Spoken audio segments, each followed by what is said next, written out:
Yeah, alright. Oh, actually, let's not do...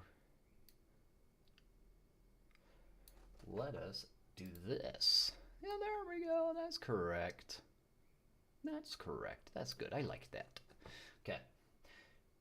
So... This stand-up comedian is being humiliated in front of the entire world and does not know how to make it stop. Akash Singh is mostly known as being the sidekick to Andrew Schultz on the Flagrant podcast. His wife Jasleen recently started creating content that many feel is shocking or distasteful coming from a married woman. Sometimes I get so painfully nostalgic for college. So for context, I went to college from 2011 to 2016. I was popping my and living my best life in these white boy frat houses, and I had a roster of guys that I would rotate. This is not is she married when she's saying all this shit? Because that would suck, dude. If my spouse was saying that shit. not a two-way street. This is a one-way street. His money is our money, and my money is my money. And if you think those clips are bad, trust me, it gets so much worse. Like when she expressed how badly she wanted to sleep with her co-host's husband. Would y'all ever have an orgy together with your husband? Priya, I'm actively trying to have an orgy because this couple is so good looking, and you haven't seen Nav yet, but wait till you fucking see him. Maybe. I just know that Nav's is like at least 10 inches. You would only be down for an orgy if Or it's thick. Your erection will be as strong as when you were in your teens, and you can last up to 7 times. I turned off personal ads on fucking Google, and I don't know why now it's sending me all this erectile dysfunction shit. Regularly That's not a sign to anything. Fantasizes sleeping with other men, films her arguments with Akash to post on TikTok, brags about being a gold digger, and actively refuses to kiss her husband in public, not even during his proposal. This is the... That's awful, bro. It sucks seeing such a beautiful looking person be so ugly on the inside, man. That's like, you don't deserve your good looks. You're a horrible human being. You don't deserve to look that good.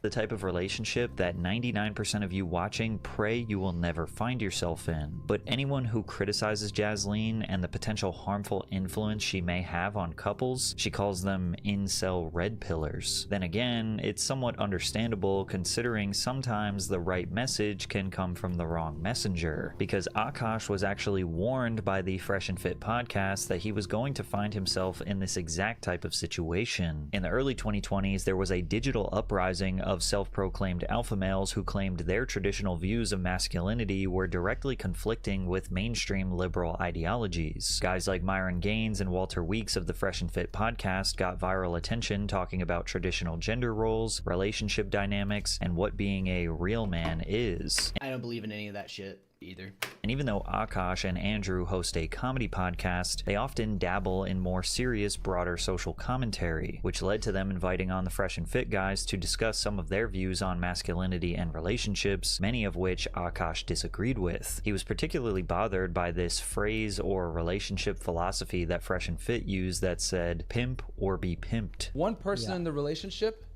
whoever cares less, has the leverage, and we want the guy to always care less. We want the man to always have the leverage. Childish as and you guys might not like hearing that. Childish. But we truly feel. I'm not. These aren't new beliefs, bro. You're not telling me some none of us have ever heard. We all heard this from fraternity guys in college. I'm saying there's room in and I don't have a problem with a lot of the stuff you say. I just think there is room for growth, and you guys' refusal to acknowledge it almost kind of proves it to me, confirms it to me that you guys are not willing to grow right now, and that's fine. That's some ego. Throughout the pod, Andrew seemed to have no problem having a serious... See, that guy seems like the type of guy that a lot of typical women would love to have. Come on, women. Why'd you let this snake take him from you? Calm conversation about someone else's worldview despite not fully agreeing with it. But Akash was clearly much... Oh, I burped. This is Patrick CC. I love this guy. Please go subscribe to him. Give him a like, too. His stuff's awesome. I love all these YouTube comment creators who make these documentaries. Put a lot of work into these things, and they're awesome. much more upset with what they were saying. Most of the podcast, it didn't feel like he was listening, but rather just waiting for his turn to speak and assert his own personal philosophy on dating. However, Fresh and Fit were mostly known to say outlandish and straight up disrespectful things about women on a regular basis, so most people naturally sided with Akash's view of equity and equality in relationships, as well as understood his general frustration towards these guys. What we would later discover is that the reality of Akash's own personal relationship reflected the exact situation that Fresh and Fit were trying to warn him about. But before we dive deeper, I want to talk about one of the most disturbing industries in America, data brokers. They provide reports like this that have information about you, including your contact info, address, your relatives, and maybe even what car you drive. This stuff isn't just floating around by accident. It's being packaged, indexed, and sold legally right now. It's scary how easily this information can be found, and I'm not okay with it. You shouldn't be either. Thankfully, the sponsor of today's video, Aura, makes it easy to fight back. Aura finds the data brokers exposed. Ever since I got, that video went viral and I got a big following, now I have so many people trying to get into my shit now, just because I guess it put myself out there. And so I had to start using like LastPass and other things like that, several other different authenticators, just because people somehow, I guess, got my meta information and found old passwords, I guess, and tried using those old passwords in my information. So I got like triple authentication now. Exposing your info and automatically sends opt-out requests to get it taken down. You don't need to fill out dozens of forms because Aura handles it for you. Aura also monitors the dark web, alerts you if someone's trying to use your info for credit fraud, and comes with a VPN and password manager. If something does happen, you're covered. Fraud.com's data broker relatively cordially made myself vulnerable, and you shouldn't either. Despite the episode ending relatively cordially, members of the Flagrant and Fresh and Fit podcast would trade shots at each other over the next few years. But tensions reached a boiling point when Myron of the Fresh and Fit podcast called out Akash and his wife Jasleen. He tweeted, "Akash Singh tried to lecture me about women years ago. Here's his wife making a mockery of him and herself on a podcast." And linked below was a full episode of the Main Character podcast hosted by Jasleen Singh and her friend Nahal Mawani. The women described their podcast as unfiltered girl talk and sells itself as being for the ones who live life. Dude, have you ever seen the way how women, like, they talk? People say that, like, men are very, men are very, like, just vulgar. That's a good word to say. They say men are vulgar, dude. Listen to unfiltered girl talk. That, like, not the podcast, but just listen to women talk to each other, and it's crazy. There is no such thing as privacy between them. They will tell you every single detail. Oh, does he have a little pimple? Does he have a little, does he have a pimple on his, around his groin? Does he have, does one ball bigger than the other? They will fucking tell each other that. That's a fact. Like, it's crazy. I've seen some crazy shit. It's wild. There's no privacy. They all share every personal information with each other. And then once they wrong each other, they use all that privacy and personal information to attack each other.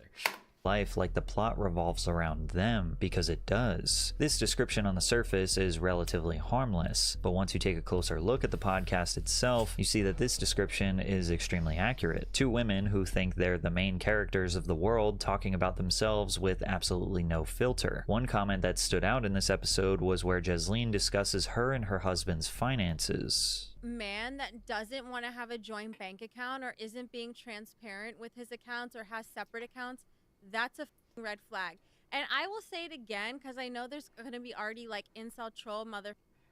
This is not a two-way street. This is a one-way street. His money is our money, and my money is my money. And look, have I only made $600 from content creating? Wow, I went up $100 from last week. But that's my money, okay? I'm here with from UNFPA visiting the Emirati hospital in Rafah. I think it's totally reasonable for couples to have one shared account and then each have their own separate account. Yeah. Just so we're clear, no, that's actually a red flag, because I know so many girls in my life personally that have been with guys that weren't transparent about money, and they ended up being terrible in other aspects, and like people ended up breaking up in divorces, etc., etc. So that is actually my number one. They must be generous with their finances from day one. For context, Jasleen is not a celebrity by any means. Go to the bathroom. But basically her opinion is that if he's not offering his entire bank account to you, then that's a red flag. Be right back.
All right, I'm back.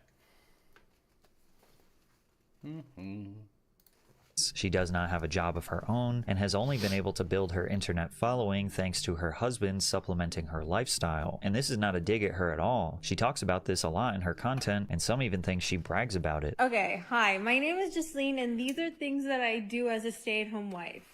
Or sorry, I don't do. I don't cook, I don't clean, and I don't do my husband's laundry. I feel that I don't have to do things to justify or prove my worth that I'm allowed to do this. Okay, but like, if you don't work and if he's providing, I'm not saying that that's like a woman's job. I'm just saying if you're the significant other and your partner is the one who's providing support for you, I mean, the very least you could do is clean the house while they're not home, or do something to help out, right? It's like this chick wants to just be babied her entire life. And I'm assuming she has been babied most of her life. And so we'll see how that goes when she turns 40. Now, some may interpret this as just jokes, but she also frequently posts day in my life videos where she romanticizes her routine of doing essentially nothing. This chick is 100% cheating on her husband, by the way. There's absolutely no way she's not cheating on her husband. There's no way. There's no way she's not. Nothing all day long. I actually do this. I just do this. Like, I sit here. This. Now, if this is the agreement this couple has in their relationship, then that's fine. It is what it is. Being a stay-at-home wife or mother is absolutely nothing to be ashamed Not at of, all. but it's the... Or a stay-at-home, I'm not one of those guys. Stay-at-home husbands, nothing wrong with that either. I mean, in the military, you got guys, and that's like, whenever the guy's the dependent, everyone's like, fuck yeah, hell yeah. Your wife is the one who's in the... Or your wife or your husband's the one that's in the military, and you're just chilling, right? Hell yeah. It's nothing. Stay-at-home husband or wife. Doesn't matter, man. That's fine. But at least, like, if you're a stay-at-home wife or husband, at least, like, do something for the home. You're not a stay-at-home and do nothing husband or wife. The aggressive tone and entitlement she gives off that has earned her the label of a gold digger, something that she subtly implies to be. Let's look up her history. I guarantee you, like, she was... I don't know. Maybe not. Maybe I'm just showing my prejudices and my biases. I need to shut up. Oh, like, people are like, oh, that's gold digging, or that's something. No, it's not. Okay, then I'm digging. Yeah. If that wasn't bad enough, Jasleen frequently discusses other men that she would like to cheat on her husband with. Because she is cheating. There's no way she's not. She's cheating. I never watched that show, but like, he's on my hall pass list. Oh, yeah. Chase Crawford, Jacob Elordi, Austin Butler. Now, some people see the whole celebrity crush thing as unserious because the celebrity feels so distant, so unreachable, that it's basically the same thing as fantasizing about a fictional character. Like, it's not. I learned that ChatGPT works best with detailed prompts. I mean, I'd agree but with I hate that. typing them. So instead, Not really. But how fast she had an answer for that shit, that's kind of crazy, you know? Like that, she had a very quick answer. Who would you sleep with? Oh, I have a list. That means she's been sitting there thinking about it for a while. I mean, if you ask me, like I'd have to think about it. What celebrities would I don't know. Like I'd have to think about that. The fact that she had that shit ready to go, it's kind of some evidence right there that she's been thinking about cheating on you, homie. And if you think about cheating, you're gonna cheat. 100%. Cheating because in their minds the situation is so unrealistic that it becomes harmless. Others see this as straight up openly admitting they'd hook up with someone else that wasn't their husband because celebrities are just people too, after all. Yeah, and especially because she's just got her. I mean, you got to think about it. If she, how many followers does she have? What's their name? What's this chick's name? Jasleen. Okay.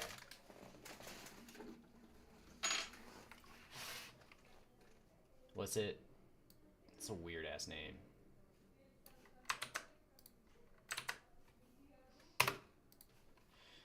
Yeah, I mean, okay, she only has 34,000. Okay, you don't have a whole lot. I was gonna say, okay, I'm not logging it. If she had a lot of followers, like a lot, then I'd say, uh-oh. Because then that means Austin Butler or any of these celebrities could be sliding into her DMs. Like, for real. But, I don't know. maybe I'm just, I don't know. What am I talking about? I don't know. I'm an idiot. That him in that movie like did kind of like rewire my sexual. But is that your type, Ranbir Kapoor? Not anymore, but like he was so hot and tall, and he's like him in that Else that wasn't their husband because celebrities are just people too, after all. that him in that movie like did kind of like rewire my sexual. But is that your type, Ranbir Kapoor? Not anymore, but like he was so hot and tall, and he's like Mera Naam Bunny, like Bugs Bunny, and I was like, okay. But Jasleen didn't just openly fantasize about sleeping with other famous men, she quite literally admitted to wanting to sleep with her co-host husband, Nav. Would y'all ever have an together with your husband? Rhea, I'm actively trying to have an because this couple is so good looking, and you haven't seen Nav yet, but wait till you see him. His body goes crazy. His face card always slays, never declines. And it's kind of weird because I'm talking about your husband. No, I kind of love it, but I'm like, us for it? Okay, maybe. I just know that Nav's dick is like at least 10 inches. You would only be down for an orgy if we Or did it's it? thick. It's thick. The original question was a joke about all four of them sleeping together. However, Jasleen only talks about Nav and never mentions her own husband, even excluding him from the hypothetical and talking about a This chick just straight up saw her husband as a stepping stone to get famous somehow, I guess. That would suck, man. Your significant other openly talking about the dick size of someone that they fantasize about and how often. How could you sleep with your significant other after this? Because I'd just be constantly thinking about, like, they're fantasizing. When we're having sex, they're just fantasizing about this other person. You know, that really sucks, man.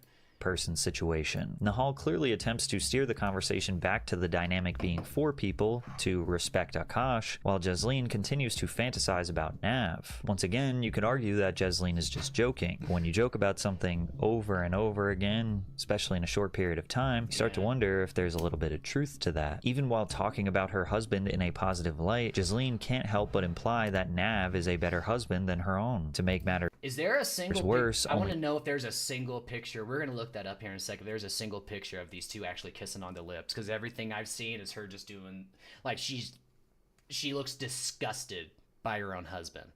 Minutes later in the podcast, they bring their husbands on, where Akash is forced to sit next to the man his wife was just fantasizing about having sex with. And she once again brings up having a threesome with Nahal and Nav, while Akash is sitting right there. You know, and I'm not one to judge if couples like getting freaky. You can get freaky, go for it. You know, no, I don't give a shit. My issue, but like, That's insulting. There. I'm a hustler who scams a little bit. I'm not a scammer who I'm not hustles. gonna lie, that was sexy, and that's why I'm actively trying to have an orgy. Even at the end of the episode, Jasleen once again, completely unprovoked, states that she wants to sleep with Nav. On the main character pod, we love you, we hate you, I guess we respect we you. love- Dude. I'm sorry, buddy. Oh my god. you, but I actually love you in one of all of You would be hard-pressed to make a compelling argument that Jasleen is only joking when she brought up this topic multiple times. Hey you, it's me again. God, man. Are you still wondering how That much it will cost sucks, you to start dude. up a company in the UAE? And when we get to hear from Akash directly about his perspective of their relationship, you almost get this sense of relief from him that he finally can express how he really feels about Jasleen's behavior. When she's running 2 hours late to a dinner reservation that I worked really hard to get, and Dude, you better have gotten a fucking prenup, bro. You better have gotten a prenup. Because honestly, I almost would be shocked. If I wouldn't be that shocked if she's maybe trying to like almost cause a divorce and then clean him out. Because she clearly used him as a stepping stone to try to get some sort of online clout and to use his money. Because she doesn't do anything. and then I'm like, baby, we're running late, and she's like, are you kidding me?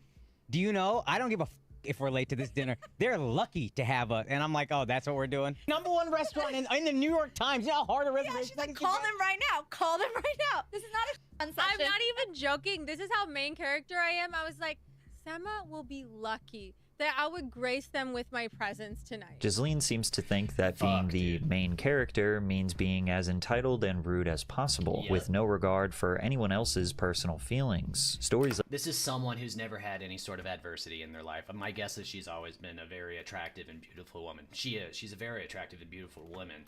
But on the outside, on the inside, holy shit. like these demonstrate that Jasleen's selfish demeanor isn't just played up for laughs on a podcast, but exists within her real life as well. Akash comes off visibly frustrated when talking about his wife's toxic behavior, turning it into a therapy session for him where he can finally let out his pent-up rage. When I say I'm tired, she can't just let me be tired. I travel, I work, and I'm not... She can't just let me be tired. I travel, I work, and I'm very blessed to do what I do. Also I has work really bad insomnia. I have It's really like a bad known insomnia. thing. I work 335 days a year. I'm so blessed to do what I do. This is not a complaint. But when I tell my wife I'm tired, I want her to say, I'm sorry, baby. I understand. That must be exhausting, buying me all these things. Instead, she goes, so am I. And if I dare open my mouth to go, what the did you do that made you tired? Now it's a problem. Now it's a fight. So I gotta sit there. I went to Pilates. Oh, that's what I'm saying. Now, there definitely is a humorous delivery to the story that Akash is telling, but it does seem to be rooted in genuine problems he has with his relationship. Jasleen displays an extremely selfish and entitled mindset, both on the podcast and in their real life. Are we really meant to believe that all of this is just funny, just jokes? Well, ironically, that's basically how Akash justifies putting up with this behavior. It's adorable when she does these things. Like, I just look at it and here's the rule in our marriage. It's been unspoken, but now we're just saying it now that we're both making content. If it's funny, we're good. Like, if it's funny, and if it's not funny and it hurt the other person's feelings, you apologize, you move on. Any logical person understands this is an extremely slippery slope, because literally anything can be passed off as a joke or an attempt to make a joke. Like this video she posted to TikTok where you can hear them both chuckling from time to time, but it's clear they are both frustrated and quite literally just documenting themselves having an argument. Do you know what my husband just tried to do to me? Yeah. We're leaving. Shut up. We're leaving in Paris in 5 hours, so tensions are a little high. We also just redid our closet. This is all her closet. Our closet. Now. She took the whole closet. Which we already agreed upon. Now she's saying she doesn't have no space. And now I'm saying I don't have space for all my. I don't have space for. Can you guys show? Yeah. I don't have space for all my Indian suits because I like my dresses spaced out. Do you know what Akash just did? Here you go. Watch this. Oh my God. I'm not doing that. What an entitled fucking bitch. I'm not doing that. Holy shit. So what do you want to do? You want to buy a separate house with all hanger space? No. In another video, she documents her being stressed out about packing for a lavish vacation in the wealthiest area of America, which is only a 3-hour drive from their apartment. Okay, so me and my husband are supposed to Look at those fucking veneers. You see how big those damn teeth are? leave tonight to go Look at that. Some fucking chompers, dude. to the Hamptons for 2 weeks, and I haven't even packed anything yet. So I was just like, I'm really stressed. Like, I don't want to go tonight because I still have to pack. I haven't even started. I have to finish my laundry. Really, I know this is a really hard day. What did you do again? Oh, today? Yeah. I had a mani-pedi. Oh, wow, that's so stressful. Wait, and I had a massage. How stressful to go to the Hamptons for 2 weeks. Oh, the Hamptons, Hawaii. Akash puts up with Jaslene's selfish behavior and entitlement because he thinks they are just cute jokes. But it clearly isn't just jokes. Jasleen even says that Akash's birthday is... No, his self-worth is tied into this chick. That's why he's still with her. They're not just jokes. her least favorite day of the year because it's the only day she can't be mean to him. Day is her least, but it clearly isn't just jokes. Jasleen even says that Akash's birthday is her least favorite day of the year because it's the only day she can't be mean to him. It's fucked up. Okay, May the 4th is Akash's birthday. And May the 4th be with you. Yes. thank Yeah, and every year I dread it because I have to be nice the whole day, and I have to get him something, and I have to also be nice and do like acts of kindness. She said, My least favorite day of the year is my husband's birthday because that's when I have to pretend to be a caring human being and not a fucking leech. you know she said that twice? You know she said that twice? She's really not okay with it. Okay, go ahead. Well, it's really hard. For her, it's really hard. For me. She needs to just, you know. You better have signed a fucking prenup, dude. Listen, I'm just used to being treated like a princess all day, every day, so that one day that I don't... Oh, what torture. Can my dad go from XL to It's the M most insane with shit, man. walking by Hol? Yeah. Akash is the Indian Will Smith. Yeah. That's a good. That's good. I'm gonna go to the bathroom real quick. Where the girl Frisch and Fett warned you not to marry. Yeah, that's true, man. He did tell you that. Those guys are weirdos. But hold on, I'll be right back.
Alrighty, sorry about that.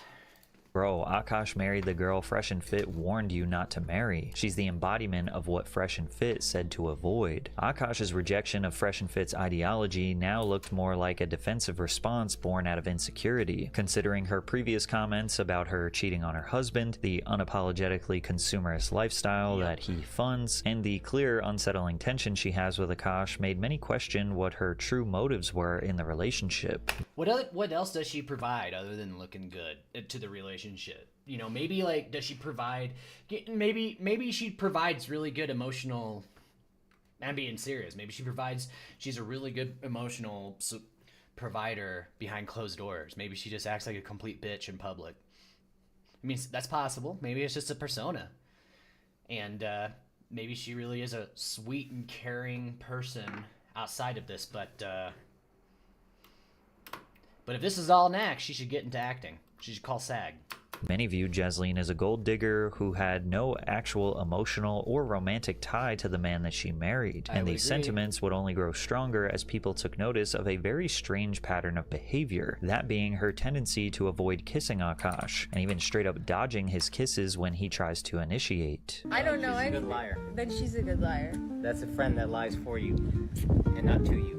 And this was not just a one-time occurrence. Entire compilations have been created showing just how often Jasleen avoids kissing her own husband. To make matters worse, not only did she dodge a kiss from Akash during their marriage proposal, but she also dodged his kiss a second time when he proposed to have their vows renewed. But Jasleen says it's nothing more than her being uncomfortable with public displays of affection. I'll also respond. Bullshit! She's uncomfortable with public displays of affection, but will straight up talk about her best friend's husband's dick. And how she fantasizes about how thick and long it is. But she's uncomfortable with PDA? Fuck off. On to the people saying I don't like my husband because I turned away from a kiss. I've never liked PDA. Physical touch, I find it really overstimulating. What was she saying earlier in the video? And so it's something I actually work through with my husband because that's his love language. Now, having issues with PDA are extremely common. However, it is worth considering all of the other things Jasleen has no problem doing on camera. She's constantly talking about sex on her podcast and on her TikTok. What if I told you your next semester could be in Paris or Madrid? At Schiller. Not to mention the fact that she posted an entire video where she is clearly not wearing any pants, getting treatment for a bruise she got during. And as if it couldn't get worse, she also flirts with the doctor. Also, I heard you're single. Is that true? We'll go back to treatment. So she has no problem posting herself having very graphic conversations, half-naked videos of herself, and flirting with other men, but she draws the line at giving her own husband a kiss. Just doesn't really make sense. Not only did Jasleen look extremely shady, it now seemed like she was perfectly comfortable with lying about her relationship to make herself look better, and it turns That sucks, man.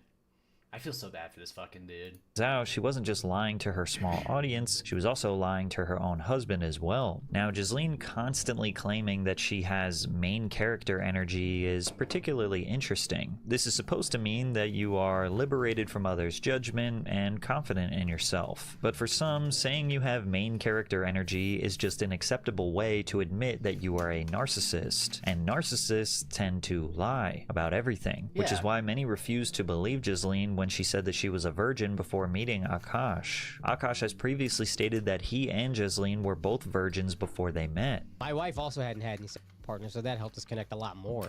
But she was just talking about how in college she was popping her pussy. Let me ask you this: do you believe her? If you've seen her, then it's hard to believe. I remember I was just like, what? Jasleen, in a separate podcast, made the same statement. I was at the point where I was ready, because I don't know if you told her, because I was. Oh no, I didn't know you were a virgin too. So I was a virgin too when I met him.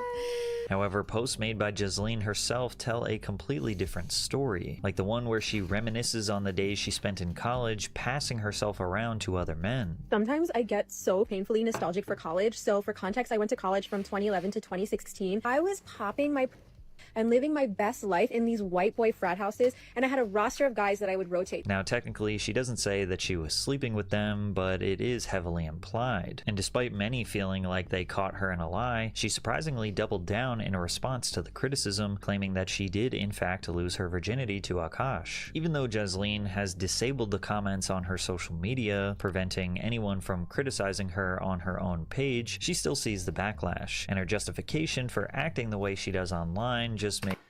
Well, I mean, it's possible that maybe she never actually had actual intercourse during college. Maybe she was just a throat goat on campus. Makes everything so much worse. Jasleen has made a few public responses on her TikTok where she claims that she is being canceled, which is funny because she has nothing to be canceled from. She has no show to be fired from, no brand deal to lose, no job. Yeah, maybe if Akash is the Indian Will Smith and she's the Indian Nancy Reagan.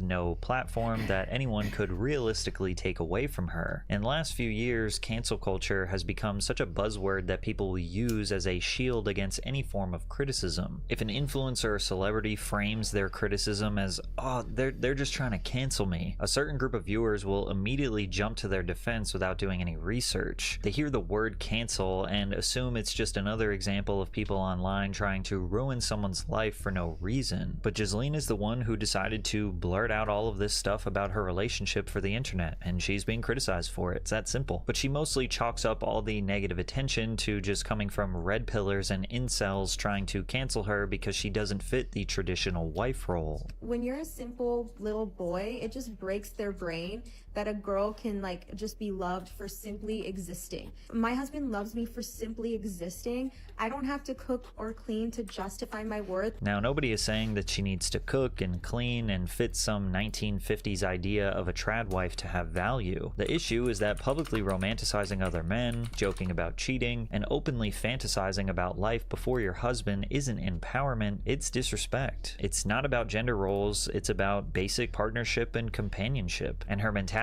and behavior influencing others is potentially harmful to relationships or even single people all around the world. Her second response came a few days later, after people had thoroughly scrubbed through her digital footprint. Jasleen should have realized at this point that it was more than just incels coming after her, but she does make an interesting point about the criticism she was receiving. Why are you mad if me and my husband are cool with each other, if we both make jokes at each other's expense? The difference is my husband will go on stage and say whatever the he wants about me. No one has anything to say. It's like, oh my God, it's so funny, it's so relatable. But then I come on TikTok and I make jokes and now you have a problem because I don't have a mic in my hand? Are there any videos of him wanting to fuck other chicks? Like him talking about on his stand-up, like how much he just wants to fuck Sydney Sweeney? I don't think is a good comparison, but all right. Ironically, yes. If she did have a microphone in her hand, it would be way different. If she was trying to make it as a stand-up comic and her material focused around her being a gold digger or cheating on her husband. This is your brain when you're struggling to focus. All And the this is ads! your brain when you're in the zone. But getting Oh my in the God! zone. People would likely assume that she's being self-deprecating and not to take her as seriously, because when you are on stage with a mic, people understand that it is a form of performance art that was thought about, written, practiced, and perfected over time. But she isn't selling herself as a comedian. Her podcast is branded as Unfiltered Girl Talk, which implies that Jasleen is offering her honest thoughts and feelings while present. Not to mention that the same things she tries to pass off as jokes, she also attempts to justify as valid opinions she genuinely has. Also, her TikTok is quite literally a behind-the-scenes look at her real life and real dynamics with her husband. She is picking and choosing what should be considered as jokes and what is serious to, again, deflect criticism. This is likely the exact same thing she does to Akash in their personal relationship, which is why he doesn't even realize he is being disrespected and humiliated. Akash certainly complains about his relationship while doing stand-up. My wife is objectively gorgeous. Me? No. So that's what you gotta do. I gotta work my ass off, and then every time she starts looking at me and she starts assessing my... Okay, so she has 169,000 followers on TikTok. So that's enough that I think that she could show up on the feed of one of these celebrities that she talked about wanting to fuck, and I mean, obviously there's nothing that would stop them from sliding into her DMs. beauty, I just throw a bag at that. Chest pass! I'm telling you, ladies, if you have a good guy, do you know what he needs? A vacation. You hear it all the time. A relationship is hard work. Marriage is a job. Well, every good job gives you 2 weeks vacation. And if you have a good man, I promise you I know what his dream vacation is. Because every good guy's dream vacation is your vacation. Go somewhere.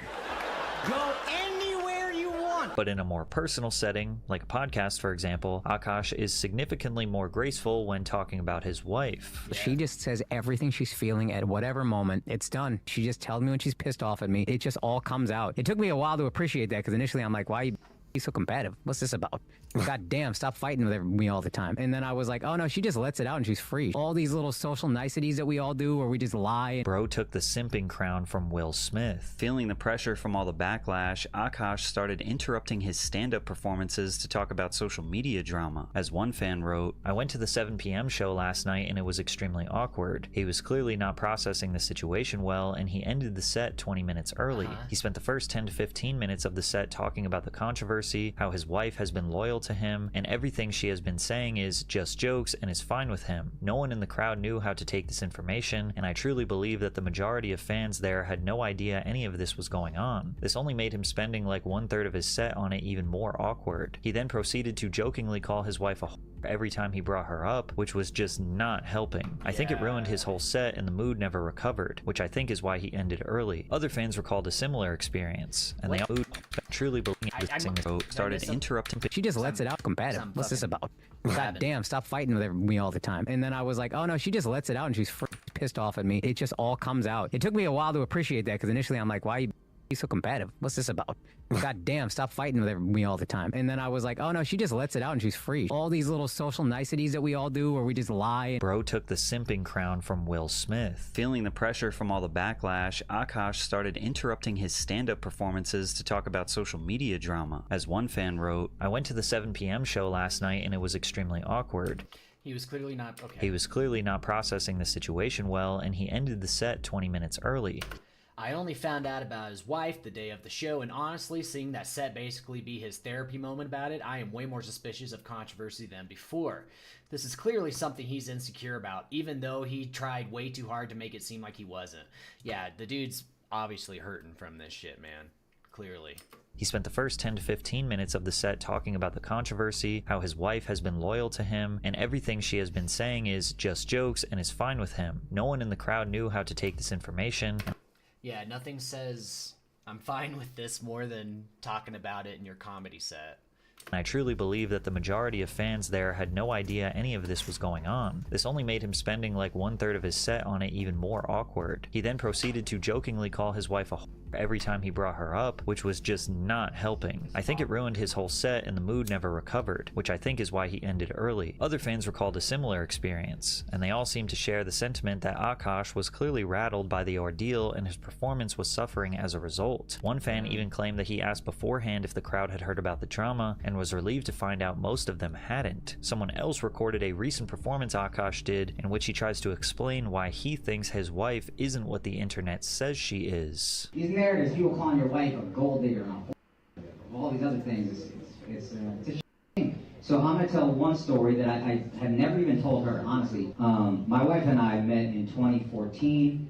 I was not making much money. I was getting $25 a night doing stand-up. I was on MTV shows that paid dog shit money. But then in 2018, I went flat broke. 34 years old, I probably made $4,000 that entire year. And we couldn't even afford the living room we lived in New York City. Me and her sleeping on a hardwood floor. I'm 34 years old. She's 25 years old. I'm looking at this girl like, man, you could go be with an Indian who's a doctor. I have nothing to give her. It's just a light jacket. It's like October. We have nothing. So I hand her the jacket, and then she said, what's this for? I said, you can use that as a pillow. And then she goes, well, what are you going to use? And I said, I'll figure it out. She handed me back the jacket. She goes, you take this. And then she laid with her head on my chest and her arm around me the entire night. And I remember thinking in that moment, I don't know if I'm going to be able to marry this girl because I'm so broken. I'm in such a bad place and it's a dark time in my life. But I know I will never find a girl that loves me this much ever again. Now this paints the narrative of a girl who was loyal to the core to a man who Hitting the gym won't improve erectile function. What's up with Most all these cases goddamn of erectile ads, dysfunction man? are related to weak health. was at his lowest moment and therefore deserves the fruits of his success. But there is a few key details that he left out, because shortly after this story that Akash explained of them sleeping on the floor, Jasleen did actually leave him, but then came back to him when his career was revived. Akash says that he made nearly no money during the first 4 years of their relationship and then went broke in 2018. However, they both have publicly claimed that he was making a six-figure salary in 2017. He was getting a lot of work from MTV. Like his first show was Wildin' Out, and then he did Guy Code, and he was just like on a bunch of MTV shows, and he was able to like reach a six-figure salary, which at the time was really huge for us. But then, so I'm assuming she's the reason why he was broke then, because if he was making six figures, I mean, you can be. He wasn't impoverished. He was broke, and so I mean, I've been broke. I've never been in poverty. You know, luckily, I've never been in poverty, but I've been broke. And basically, it just means that all your money and shit is tied up to debt and other stuff. It means, like, you ain't got no disposable income because everything is tied up to shit. So you're broke. You have nothing that you have nothing disposable. Well, based on what I'm saying with her, man, she might be the reason why he was broke. Okay? in 2018, like all of the opportunities started to dry up. He was kind of aging out of the MTV bracket, and he wasn't really getting any attention from the industry. So he was pretty much losing all his income. And at the same time, I was working a really toxic job with like a toxic manager and like working till 2 a.m. And it just caused a lot of stress on our relationship. I had like 7 MTV shows. I wasn't making crazy money. I was making like low six figures. But my girlfriend at the time, she moved into our place, and then all of a sudden, end of 2017, all the shows started suddenly getting canceled one by one.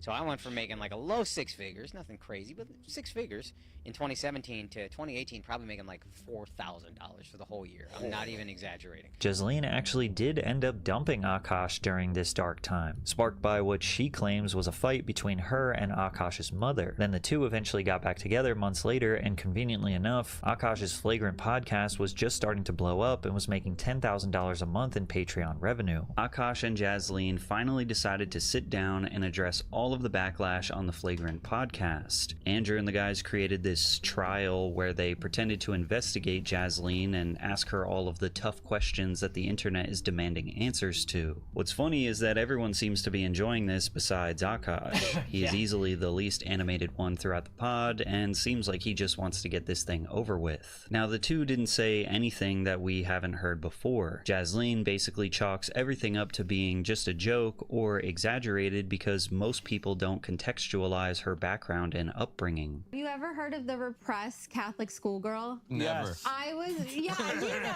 Okay. Yeah. So I was. His Catholic school was in his living room. Imagine how repressed he was. I was the repressed Indian girl that I didn't even watch Jersey Shore in high school because I felt it to be too inappropriate. So when I got to college, I'm like, oh my God, I can dress however I want. I can do whatever I want. You can have a roster of frat boys. But what does a roster mean? So it didn't actually translate to a roster. It just meant like two guys I was talking to and flirting with at the same time. That's it. That's all. Yeah. And when you say hooking up, I think people when think you I meant... mean up, I just meant making out. Again, like...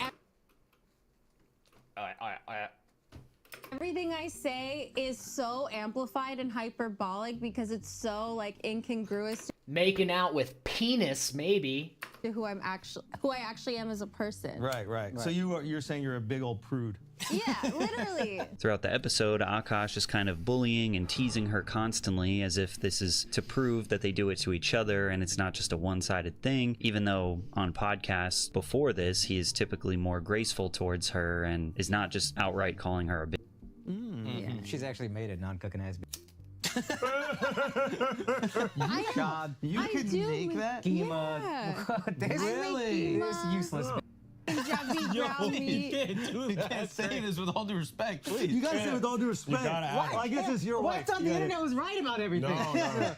Golding a woman. Yeah. Okay, so you can make all these things. Yeah. One of the more interesting moments was when the two discussed her bringing up and being so persistent about having an with her co-host's husband, and again she said it was just a joke, but in the middle of that she remained firm in her stance that she was a virgin, and even Andrew was surprised. So if she had a body count, I would have been like, hey, cut the. But because she doesn't, and I know how like innocent she actually is. Oh, you are a virgin? That's real?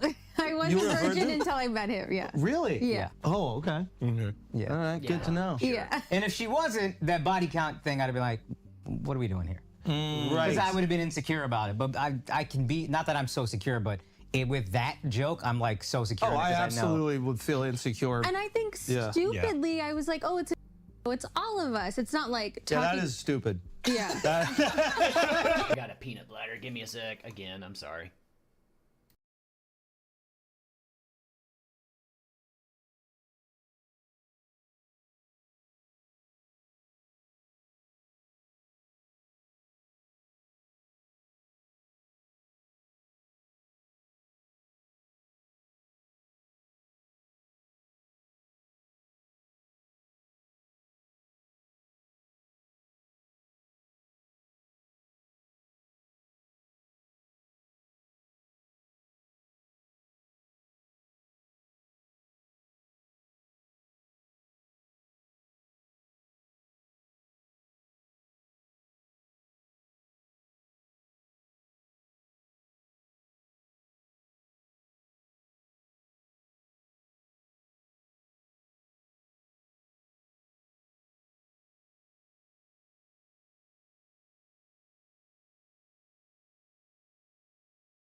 All right, my fault. I need a catheter.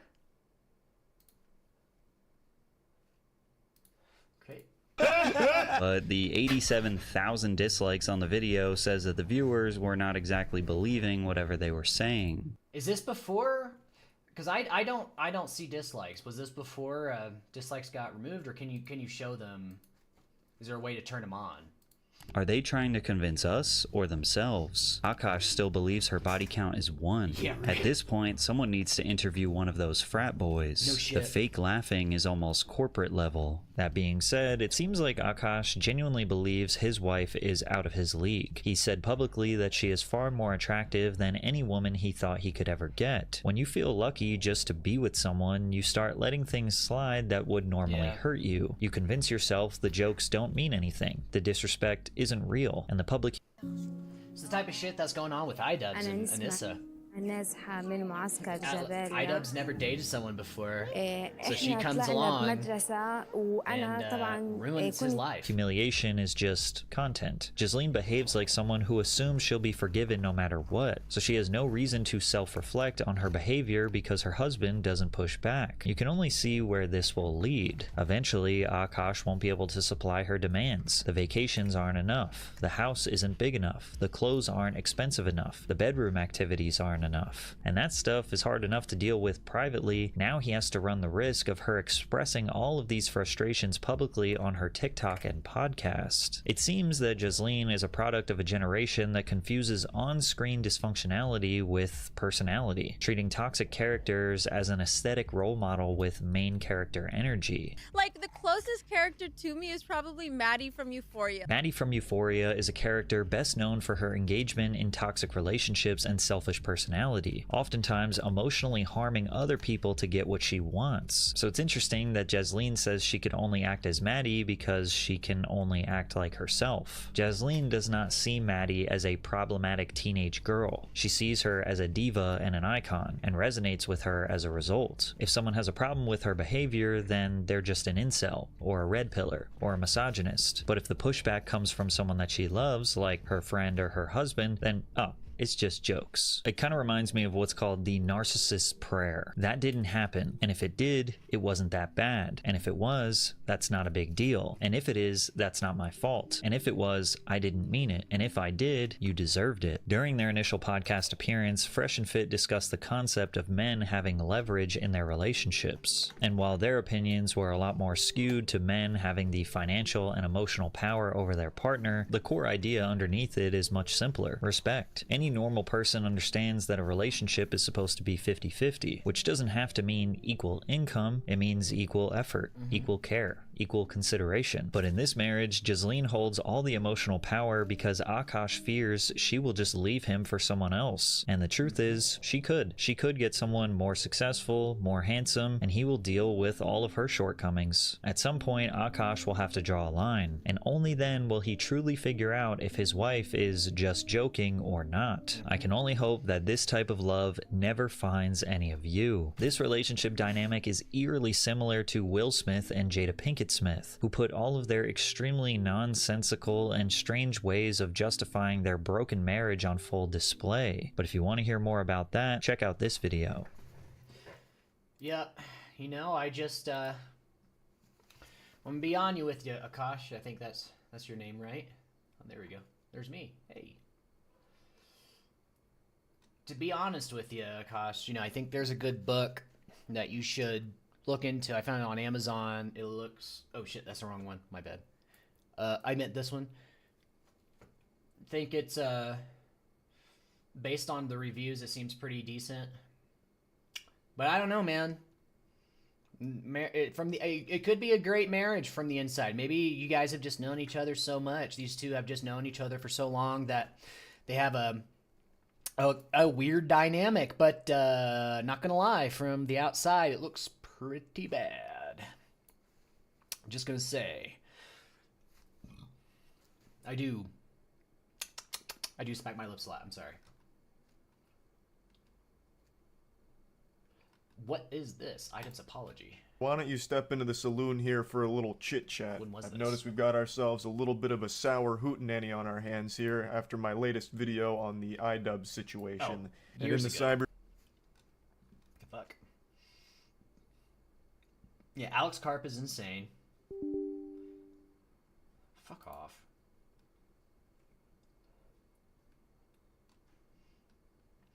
I don't know, let's look. Let's see what else we got.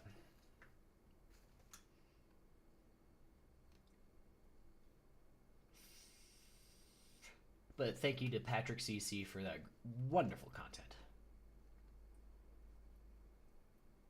Okay. Yes. Channel 5. Let's see this shit.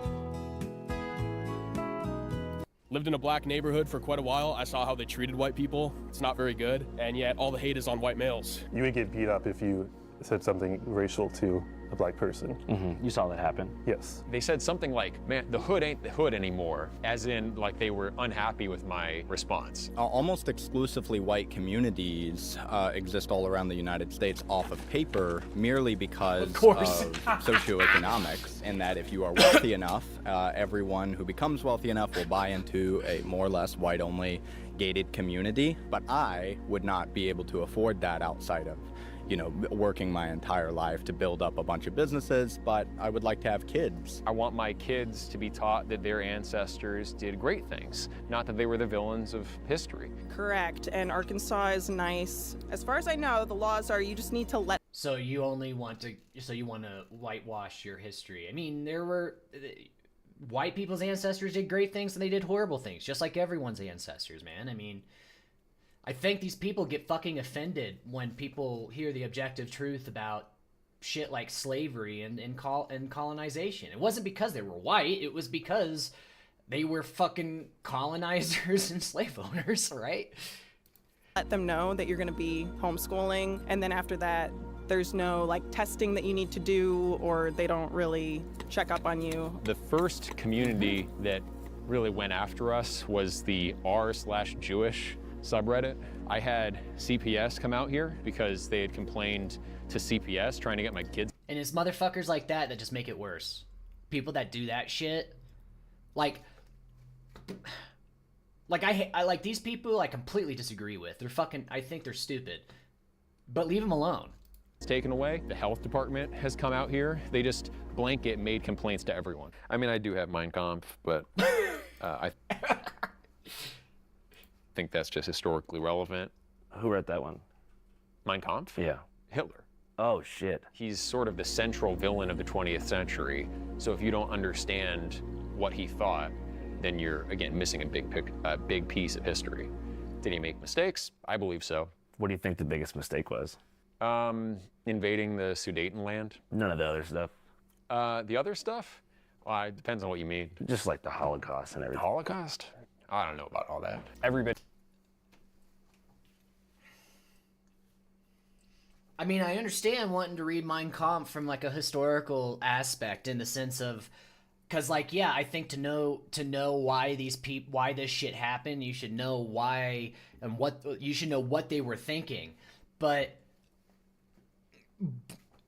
just to outright deny the Holocaust is why 15 fucking people were just murdered in Australia on the first day of Hanukkah, dude. This world is fucked. I don't think any humans deserve... I don't think most humans don't deserve free will anymore. But he thinks Genghis Khan is cool and he killed more people than Hitler. The question is, like, how fast that will take for Hitler to be as cool as Genghis Khan. I don't know. Total brown Gorper victory. Yeah, Genghis Khan isn't fucking cool either, you moron!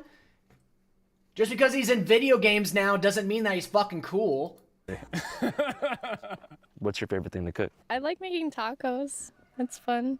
Despite the fact that we do have, taco nights sometimes, we also have traditional European food nights. I really love breaded chicken, like fried chicken. I like pizza, I like typical stuff. Look, I was a big Dr. Dre guy for like my teenage years when I was like working out and everything like that. But then I was like, I don't think it is as soothing to my soul. And that goes back to just like anthropological data that we have about the difference between like rhythm and harmony. What about you? I don't listen to rap music. I listen to gospel music. Okay, who's your favorite gospel artist? Probably Skillet. You say Skrilla? Skillet. Skillet. What do they sing about? It's like a rock Christian band. Okay, cool. Hardcore, we love Jesus. Fucking lame, dude. The lamest shit. The lamest shit. Can Greeks live here? They're European. How about Central Asian Caucasians? They're not European. But the Caucasus Mountains, Caucasian ancestral birthplace, is technically in Central Asia. Is it? Mm-hmm. Some Italian Americans, like in Staten Island, think they're not white. Oh, They say, I'm not white, I'm Italian. Yeah, and that has a lot to do with the historical uses of the term white. For legal reasons. Fucking, dude, 70, 80 years ago, this guy would have hated Italian people. Because Italians were and are a minority, but now they're seen as white now. Italians and Irish weren't. I talked about this before. They weren't seen as white back in the early 20th century. It's just morons like this asshole are just try to find reasons to blame for all their shortcomings. They try to find, and they're too stupid to really understand the nuances in the world. Reasons. I believe Italians and Irish were actually always considered white. Thank you. Can you show us? They weren't back then, but now because you're here, you wouldn't have thought that, dumbass. Brown, you think? Sure, of course. You're watching Channel 5 News, broadcasting live from the Mojave mainframe. And today, we have a special report. Ladies and gentlemen, the USA is in the state of emergency. And that emergency is related to rapid community decline. In 2019, more than 60% of Americans thought that in-person community involvement was very important. Today, that number is beneath 27%, marking the sharpest dip in modern U.S. history. Consequentially, one of the big issues, man, in today's society is how far I think we've gone to online. And I know the irony of me saying that while I'm online right now, but it's just the fact that so many damn people are spending way too much time online. Chronically online, and they're forming social groups online. I don't think I really have like a big social group or a lot of friends. I don't have a whole lot of friends on Discord or anything like that. I got a community and I love those guys, but no one really talks in there. We don't spend a whole lot of time in there, but so many people now I feel like are just spending all of their time online, and it just creates these echo chambers where their friends are online. They think exactly alike. My closest friend and I, we don't always agree on everything. It's just, I don't know. I guess maybe the internet has just made relationships easily disposable. That makes sense. Friendships and relationships are easily disposable, so people don't work to keep those relationships because they can just easily get another friend. I mean, that's kind of how it is with dating now, with all the dating apps and shit too. It's just super easy just to, oh, this person's too heavy for me. Well, you know, I'm just gonna go online and find someone else. It's just little micro things, right? Loneliness is at an all-time high. 17% of Americans reportedly have no friends at all and spend the majority of their time either at work or on social media. In my opinion, that's bad. I don't think we're actually collectively on social media. In my opinion, that's bad. Corey Taylor, Las Vegas. I don't think we're actually collectively benefiting from being the richest country on earth so much these days. You could drive for a half hour in any direction and still be in just more suburbs. If there's one thing that I want people to take away from our entire Channel 5 catalog, it's that community is the most important thing on earth. Aside from helping us to meet our core emotional needs, I believe that community really is like existential therapy that helps us to deal with the dread that accompanies the human condition. From the moment that we actualize death as young children, we spend the rest of our lives coping with the fact that an eternal silence likely awaits us at the end of this strange, beautiful, and painful journey. But community, unlike life itself, offers permanence. Through a strong and continuous community, you can achieve something close to collective immortality, at least in your own mind, which helps to assuage the fear of death in a way that makes life less painful. It's deeper than getting a beer with the homies, which also is happening way less. We told you recently about a... I mean, I think about the community too is, I think like what I was saying earlier, is that you get exposed to people with different ideas and different backgrounds. And that's why community is also good as well. But what these people seem like, this all-white community, they basically just made a real-life Discord server and then moved to it. They just took a racist Discord, they took a 4chan channel and just moved it out into real life, off the internet. Now it's come full circle. steep decline in partying among young people, 70% down. Simultaneously, people are spending more time online than ever before. And by online, I mean on social media platforms. TikTok, Instagram, Facebook, X, and YouTube. This is only compounding the mental health effects of isolation. 40% of Americans between 18 to 22 admit to being an active social media addiction. 50% of Americans say that social media has had a negative effect on their personal relationships. 60% say it's impacted their self-esteem for the worse due to comparison. 80% admit to being deceived by social media content on a regular basis. And the average screen time for an 18-year-old American in 2025 is 8 hours and 39 minutes per day. Now, let's pivot and talk about the content that dominates social media platforms. As we mentioned in our previous video about Baltimore, bad news makes more money and travels faster than good news, and social media platforms are rival companies who measure success through engagement, which means keeping your eyes glued to the screen for as long as possible. Statistically, this is best done by deploying content that markets crisis, fear, or disaster. So the users who dominate these platforms and eventually become parasocial leaders are experts in doing just that, scaring people, scaring the hell out of them. Usually by shaping a distorted version of the outside world that keeps their followers both inside and engaged into a feedback loop that carefully mimics community. We've all been... That's like, dude, that's mind control basically, in a way. I mean, essentially what these guys are doing is controlling you by your emotions. They convinced these guys that the Holocaust isn't that big of a deal. Been exposed to the same sources of information online as well. We're like part of the same online subculture. You know what, one of the big reasons? Well, one of the biggest causes of all this terrorist bullshit, all this Islamic terrorist shit, is the fucking internet. Seriously. I mean, I was learning it back in high school. And then they talked about how they went over to the Middle East and how they talked to some of these Islamist extremists, and they're saying, well, I read it on the internet. That's what they were all saying. That's what's happening to the United States right now. And also just the world. The world's getting too online. Not that the internet not that we're not living in a renaissance right now and the internet isn't one of the greatest inventions of mankind. I mean, it's one of the most amazing things ever. But then we're allowing these people to turn it into just poison. It's poisoning society instead of helping it because people want to because I don't know. What does Mark Zuckerberg not have? What can he not afford at this point? Like, I don't understand why.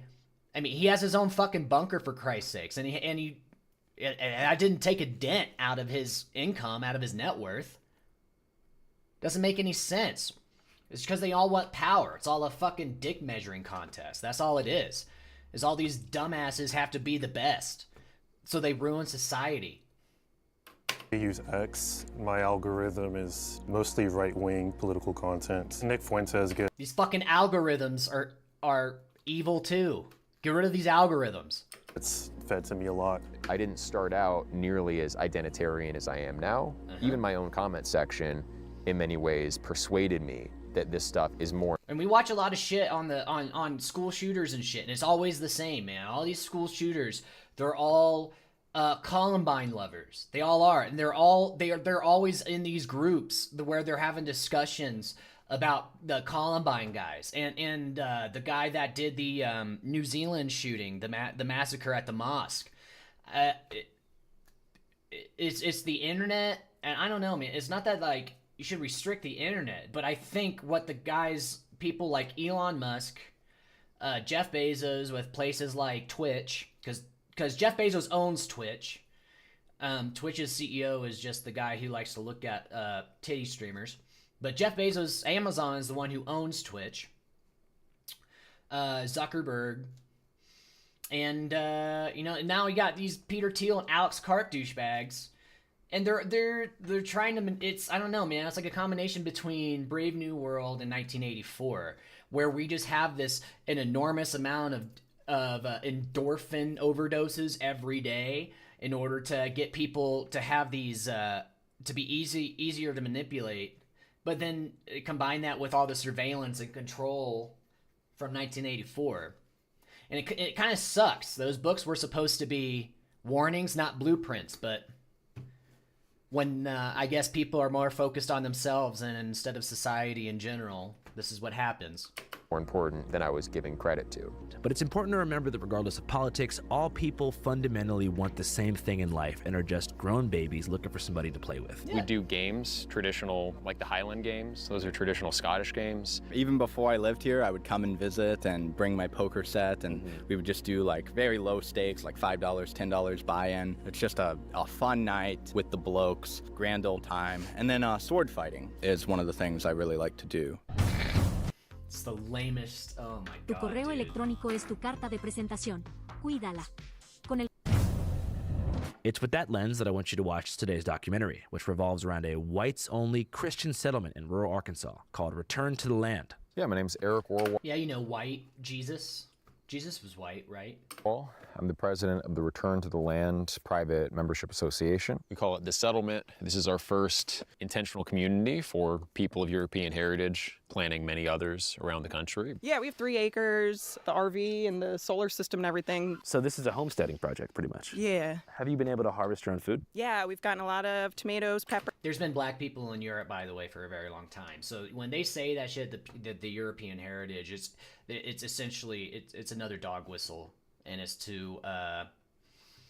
basically, and it's also trying to sell the fact that, like, it's, because I mean, that seems reasonable, right? Oh, African-American, European-American, oh, it sounds reasonable, but then you kind of got to think about it. I mean, that's the reason why I don't like African-American either, because I don't think any black Americans, none of the black Americans are from Africa. I mean, other than the ones that are from Africa. Because I mean, wouldn't you consider Elon Musk an African American too? Like, where do you kind of stop it? So they're Americans who are black, and we love our black Americans. We love all Americans.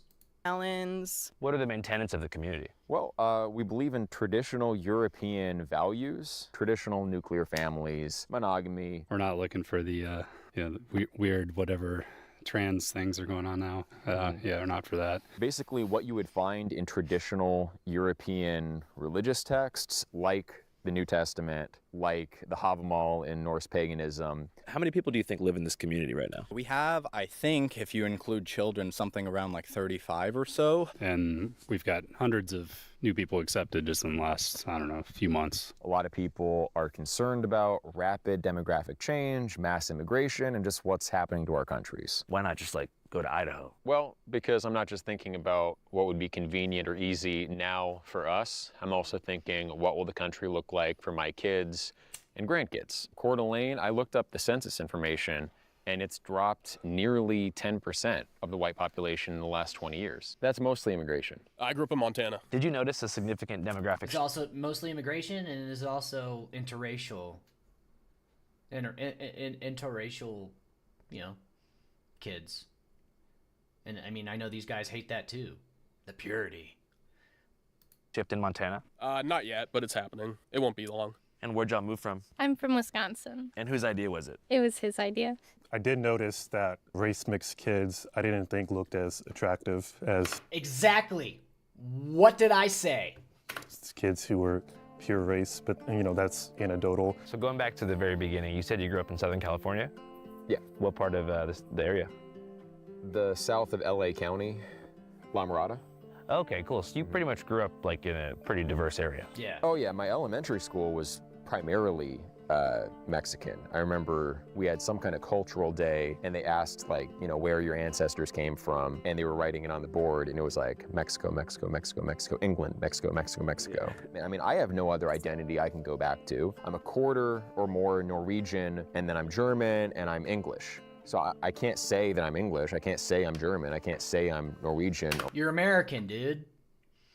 You don't come from those places, you come from South LA. What's wrong with that? It's stupid.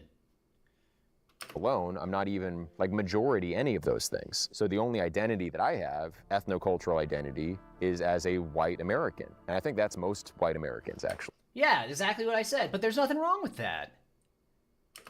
It seems like the idea of white people or whiteness that we know today that's referenced by the media or by the Associated Press is a relatively new construction. Like talking to my grandparents who grew up in Philadelphia, you had different sections of town that belonged to different very tight-knit European communities. You had the Irish neighborhoods, German neighborhoods, Italian, Polish, Greek, and then with the mass influx of African Americans from the South during the Great Migrations, those lines kind of dissolved and they became a more loose unit of pan-European whites who fled the cities, and that's part of the reason that Philadelphia became so overwhelmingly black. And yeah, and that's the reason why he doesn't consider Irish or Italian people non-white now. He considers them white because they intermingled with each other. so now I don't know my ancestral Irish culture because it dissolved as a result of the political situation of the time. A lot of traditions have been lost throughout the process of white assimilation. Yeah, and that's true. That's definitely part of it. I don't think Mexican heritage has those same issues.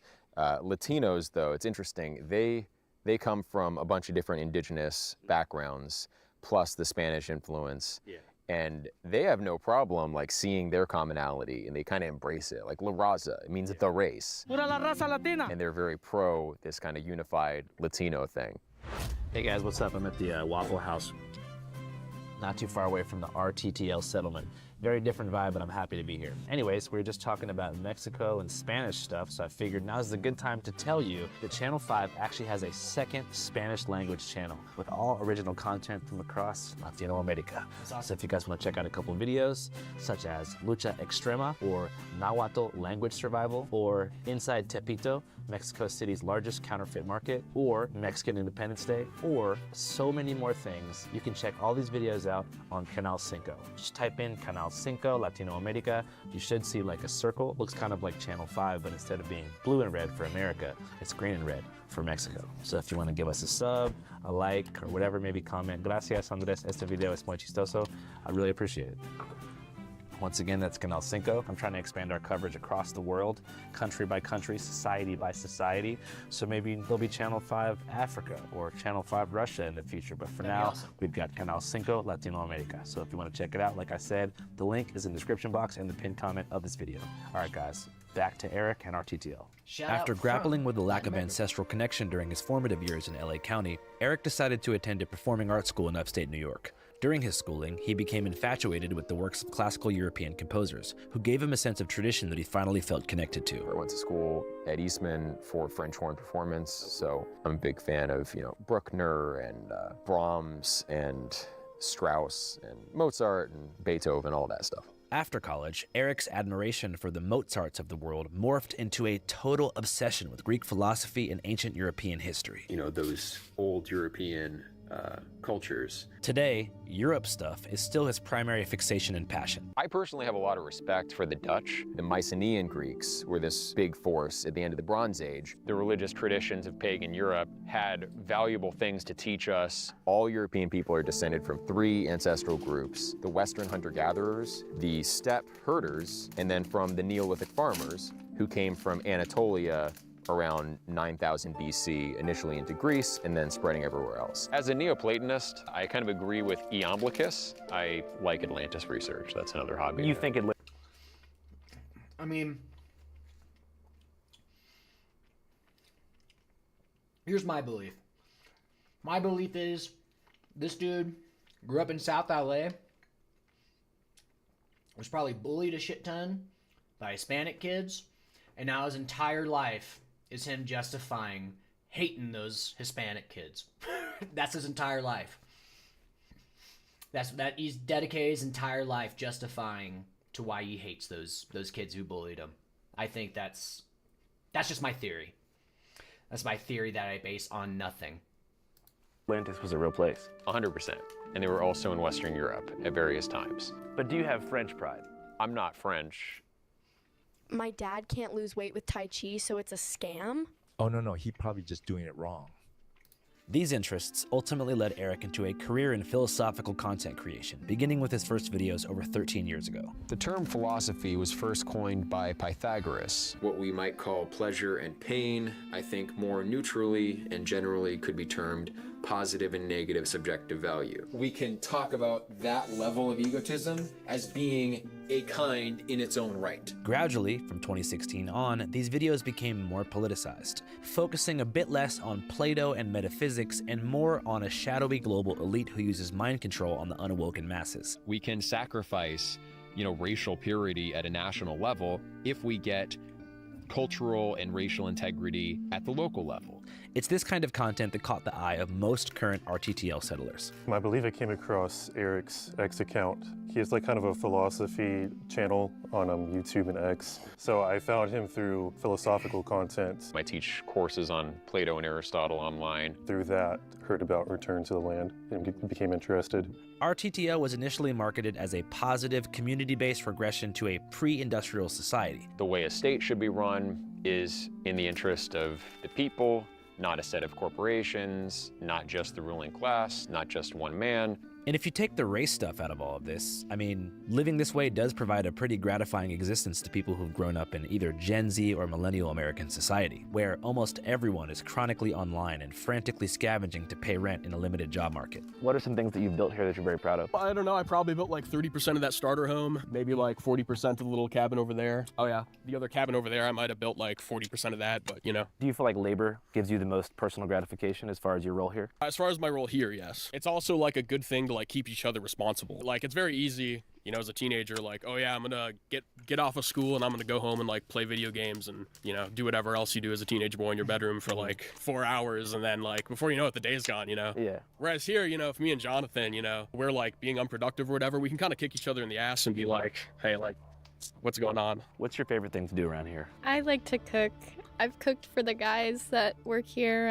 I don't really have hobbies or anything. She cooks a killer steak. I like being appreciated for my cooking. Almost everyone here at the land, I think, worked on this. You proud of it? Well, it was our first build, so most guys don't have any experience and we're just learning from YouTube. So YouTube taught you to build a house? Yeah, essentially. We bought it raw, undeveloped land, so that's been exciting. What's the thing out here that you're most proud of in this homestead project so far? Probably the garden. I feel like David put a lot of work into just getting this ready for us to be here. So I believe that polities should be small in scale to the point where you could conceivably know everyone in the community. I think there should be a diverse set of communities for people to choose from, like the Greek city-states. You know, if you didn't like how Corinth was governed, well, you could move to Athens. Building from the intellectual framework that Eric has created, race seems to almost arise as an unnecessary flashpoint for a group of people in a virtually all-white area who are primarily concerned with their homesteading project. Yet still, it's brought up constantly. I hate to be that guy, but like I've had a lot of black friends. Okay, top 5 black people. Tommy Sotomayor, Louis Farrakhan, let me think, the Hodge twins, and Jesse Lee Peterson. Black Lives Matter is a far-left liberal radical. That's why he doesn't like Frederick Douglass. Frederick Douglass is the shit. Couldn't name that guy. He's so well read, but doesn't like Frederick Douglass. He likes this fucking moron. Agitative organization founded by a bunch of black lesbians and homosexuals and Mr. Peterson, I suggest you give... Okay, like one of my best friends ever used to be Puerto Rican. He was a lot of fun, but it's sort of like, you know, you have these big ethnic blocks that are like boulders, right? And you can build a bridge across and like meet in the middle and be friends with someone from another ethnic group, of course, right? But it's very unstable. It doesn't last. What happened with your Puerto Rican friend? Oh, nothing. He just moved away. He moved back to Puerto Rico. Were you sad? Oh, I was a little bit sad, yeah. Damn, that sucks, man. Hey guys, what's up? Communities like the one here in the Ozarks are real-life manifestations of online echo chambers. When people start relying on Exactly what I said. Real life manifest. Yeah, you just put it way more articulate. We said it was a real life Discord server. Facebook groups, message boards, and fringe YouTube channels for information, the digital feedback loop eventually spills into the real world. Beliefs get reinforced, outsiders get villainized, and an entire town can start to mirror the same closed-circuit worldview you normally only see online. So naturally, before we put boots on the ground and go inside, we get informed, using what you might ask? Ground news. Ground news is a dope spectrum and are covering us both on the right, and when an issue this large goes almost entirely uncovered by an entire aren't actually covering a store tracks ownership if you get through the noise. And right now, guess what? If you scan the QR code on down to 5, this dope ground news. And we live on, my name is Jonathan Malorn, this is Josephine Moore, and we live on the land here at RTTL. Have you guys had any kids yet? No, we're not married. yet. Oh, you guys are dating? Yes. Courting. What's courting? Courting is just like dating with more steps. Essentially, we have to be like verified by our supervisors and guardians, people we look up to and respect, and they both monitor our relationship and help to advise whether or not we are good for each other. If they decide we are good for each other, then they walk us along and help us to pursue the relationship that would, you know, end in the best outcome, which would be getting married and having as many children as possible. So they're incapable of making their own decisions. For Jonathan, who grew up in a Mennonite colony until he was 6, exiting standard society and courting his future wife in isolation is the only viable option for long-term success in today's dating culture. What is right with the dating culture? Every woman on the internet is more or less advertising herself as sexually accessible. And so if that's what you want to do as a bloke and throw your soul away for... Why does he keep referring to men as blokes? It's fucking weird. Quick goon. Yeah, it's great. Dating culture for that. The problem with that is, and we see this demographically and statistically, the birth rate is going down exactly because of the over-accessibility of sex. The market... No, it's because people can't fucking afford. People can't afford having kids. Place value of sex and monogamy as a whole is basically at an abysmal level. These are people who spend way too much time in their own communities, and then they start believing they don't do any research because it's fake, and they just, and their real news sources are fucking memes and all this stupid shit, and then they get together in real life. Yeah, that's not going to be a fucking problem in the future, huh? That's going to be a big issue in the future. Low level, probably the lowest it's ever been in human history that I've ever studied. And that does not benefit the future generation of our offspring. It does not actually benefit a happy life. People above the age of 40 who are married long term have significantly happier lives, both male and female. I notice you have a ton of kids. Yeah. How many you got? Number 5 on the way. Okay, cool. What's the plan for education for the kid? I'm homeschooling. It's going pretty well. I know everything that they need to learn. It's going to be nice being in the community when they get a little older, and I'm going to need help filling in certain subjects I'm not comfortable with. That's another reason I'm glad to have the community, because I don't necessarily want to sift through every piece of history to know, what's acceptable to teach the kids or not. I trust the guys here. I'm not overwhelmed by the evidence for... These people can't fucking think for themselves, dude. The internet's been doing it for them for so long that now they can't even decide shit for themselves. They're fucking stupid. He's not. He's well read. I still believe his entire purpose in life is to justify his hatred towards all those Mexican kids who probably bullied him back growing up. But everyone else is fucking there because they can't think for themselves. The exact official narrative, like it was precisely 6 million. You know, there's Black Wall Street. Back in the era of segregation, there are examples of prosperous black communities. Black Wall Street, I'm pretty sure, got burned down in a race riot. Tulsa. Yeah, I mean, if you look into the details there, that's another one of these narratives. Slavery was bad, but also everyone else practiced slavery too. North America was very sparsely populated when we got here. It's important to note that interwoven into these tropes about community building and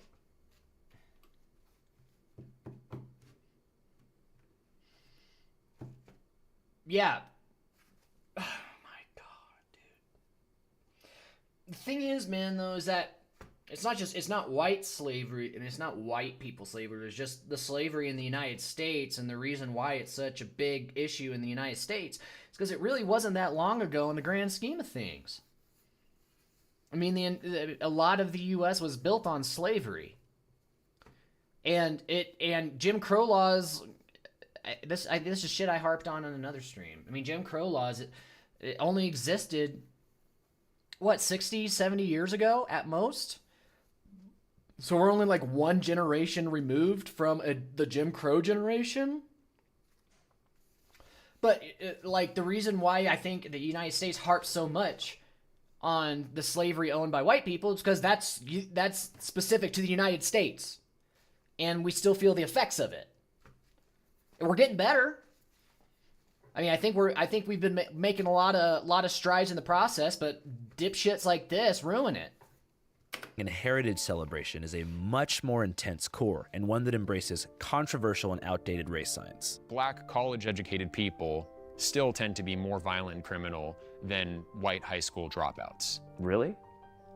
Yeah, the average IQ in some parts of sub-Saharan Africa is under 75, which is considered mentally disabled. East Asians have measurably a higher average. Because it's probably because in Africa there's a lot of fucking poverty, and people are living in houses made out of scrap metal that they found. I think they're just trying to fucking survive. They're not too worried about getting a doctorate degree. Average IQ than Europeans, and they're less criminal and they're more prosperous. So you're saying Asians are smarter than us? Do you want insights into larger player activities? The big players are the whales of the market. Yes, on average. Yeah. Like every Japanese person I've met or like Korean seems really smart, but I've met some Chinese people where it's like, really? I feel like they're fudging the numbers on that one, to be honest. As far as most experts are concerned, all of these IQ numbers are fudged. Here's a big... They're all real life walking fucking Pepe memes. They're living Pepe memes. That's all what these guys are. More about that from somebody who knows his shit, because I feel like it's worth it. These tests were made for the purpose of figuring out Cornell University, that's liberal lies. Who's going to do well in school. It doesn't predict terribly well to many kinds of real-world successes. There's so much it doesn't tell you. That it doesn't tell you about emotional intelligence, creative intelligence, common sense, wisdom. There's so much more to a person than just their IQ. I would say the major problem has been what's sometimes called scientific racism, but it's not really scientific. It's using the guise of science to... It's all bullshit. You know, there's no difference between like someone's skin color and their eye color differences, right? The eye color is a genetic makeup. Skin color is a genetic makeup. There's nothing really that determines someone's intelligence in that sense. It's just a genetic skin pigmentation. That's it. It's stupid. There isn't any science behind it. To Imagine hating someone for having blue eyes. All people with blue eyes are dumb. That's the same argument. Same logic. advance Same racist fallacy. views, because you sometimes get racial differences in different kinds of test scores, including IQ, that don't take into account where those differences may come from. It was convenient for some people to say, well, look, we can divide people by nationality or social. One college statistic classes, one college statistic class will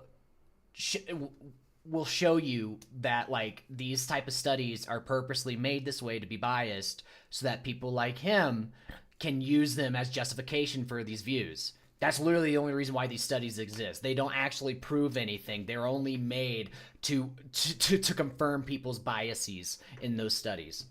Actually define race or ethnic group or religion into different IQ groups, and they probably believe themselves that it told you something, but it didn't tell you what they thought it told you. People with high IQs are often better at convincing themselves of whatever they want. So in other words, they use their IQ for self-justification. They're better at justifying whatever they want to believe. So if they have an ideology, they may have exactly what I said. a very weird ideology, but they'll find ways to defend it even if it's not factually accurate. Yeah. I don't know the details of the people you're studying in Arkansas, but I think that making judgments about people.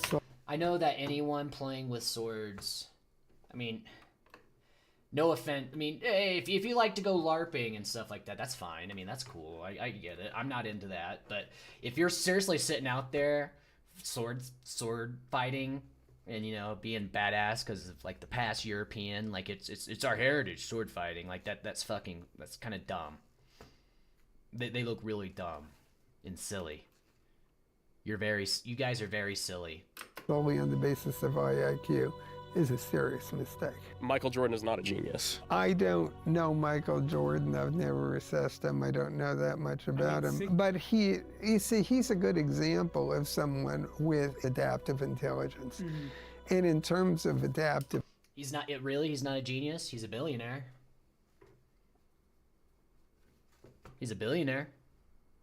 I think you gotta be pretty smart to come from fucking nowhere, North Carolina.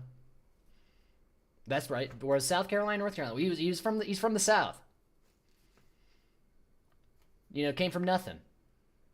Now he's a billionaire. I think you gotta be pretty smart.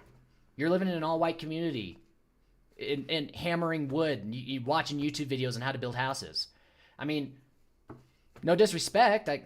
That's cool, but you're sitting here acting like you're smarter than Michael Jordan, who's a fucking billionaire and the greatest basketball player of all time.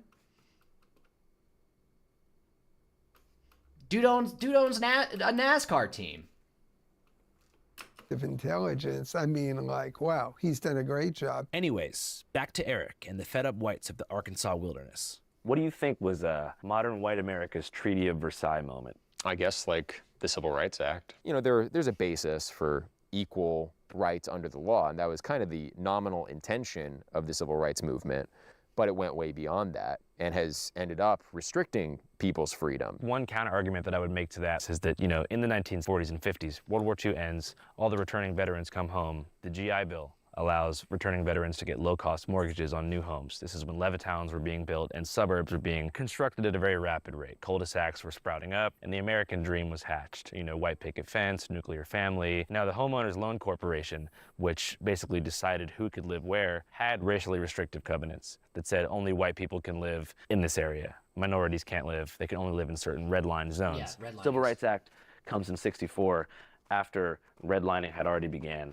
after deindustrialization made the urban cores of places like Philadelphia, Chicago, and Detroit barren, and there was a mass transfer of wealth into surrounding suburbia. So what do you think about the notion that by the time the Civil Rights Act was passed, they already had the short end of the stick? I would say that they were not at an advantage, obviously. The expectation that the black community should have reached parity in a generation is crazy. Obviously, that would be impossible.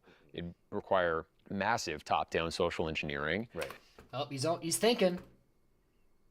His brain, his gears are grinding. He's thinking. And redistribution of resources. Now, we have done that. I'm here with from UNFPA visiting the Emirati hospital in Rafah. Over the 20th century, but I think we overcorrected. Well, for example, like small business loans, right? Like there was something that they sort of blew the water off of like 6 months ago or something like that. And it's basically a fact that if you're not a white male, like you're getting like, I forget the exact numbers, so don't hold me to it, but like $90,000 more to start a small business just because you're a minority. You know, as a white male, you're putting so much more back into the system and we're getting less and less out. It's basically parasitic. In limited cases, maybe when it's historic. I mean, are non-white people? I mean, I know what their answer is because they said yeah, but the truth is, non-white people are no more parasitic than white people on the welfare system. There's a shit ton of white people on the welfare system that are fucking parasitic as shit. What about them? Historically verifiable that this person was a slave on this plantation, that plantation, the wealth went to this person. You know, if it's all on the books, then I think that's fair. Actually, some cases of reparations of that kind have taken place. So I'm all for that. But there's a more general narrative that black people are where they are in society today because of continual systemic oppression and white supremacy. And I don't think that's true at all. Do you think there's any solution in America politically that could lead to a reduction in homicides in a place like Baltimore? I think the options are remigration or death penalty.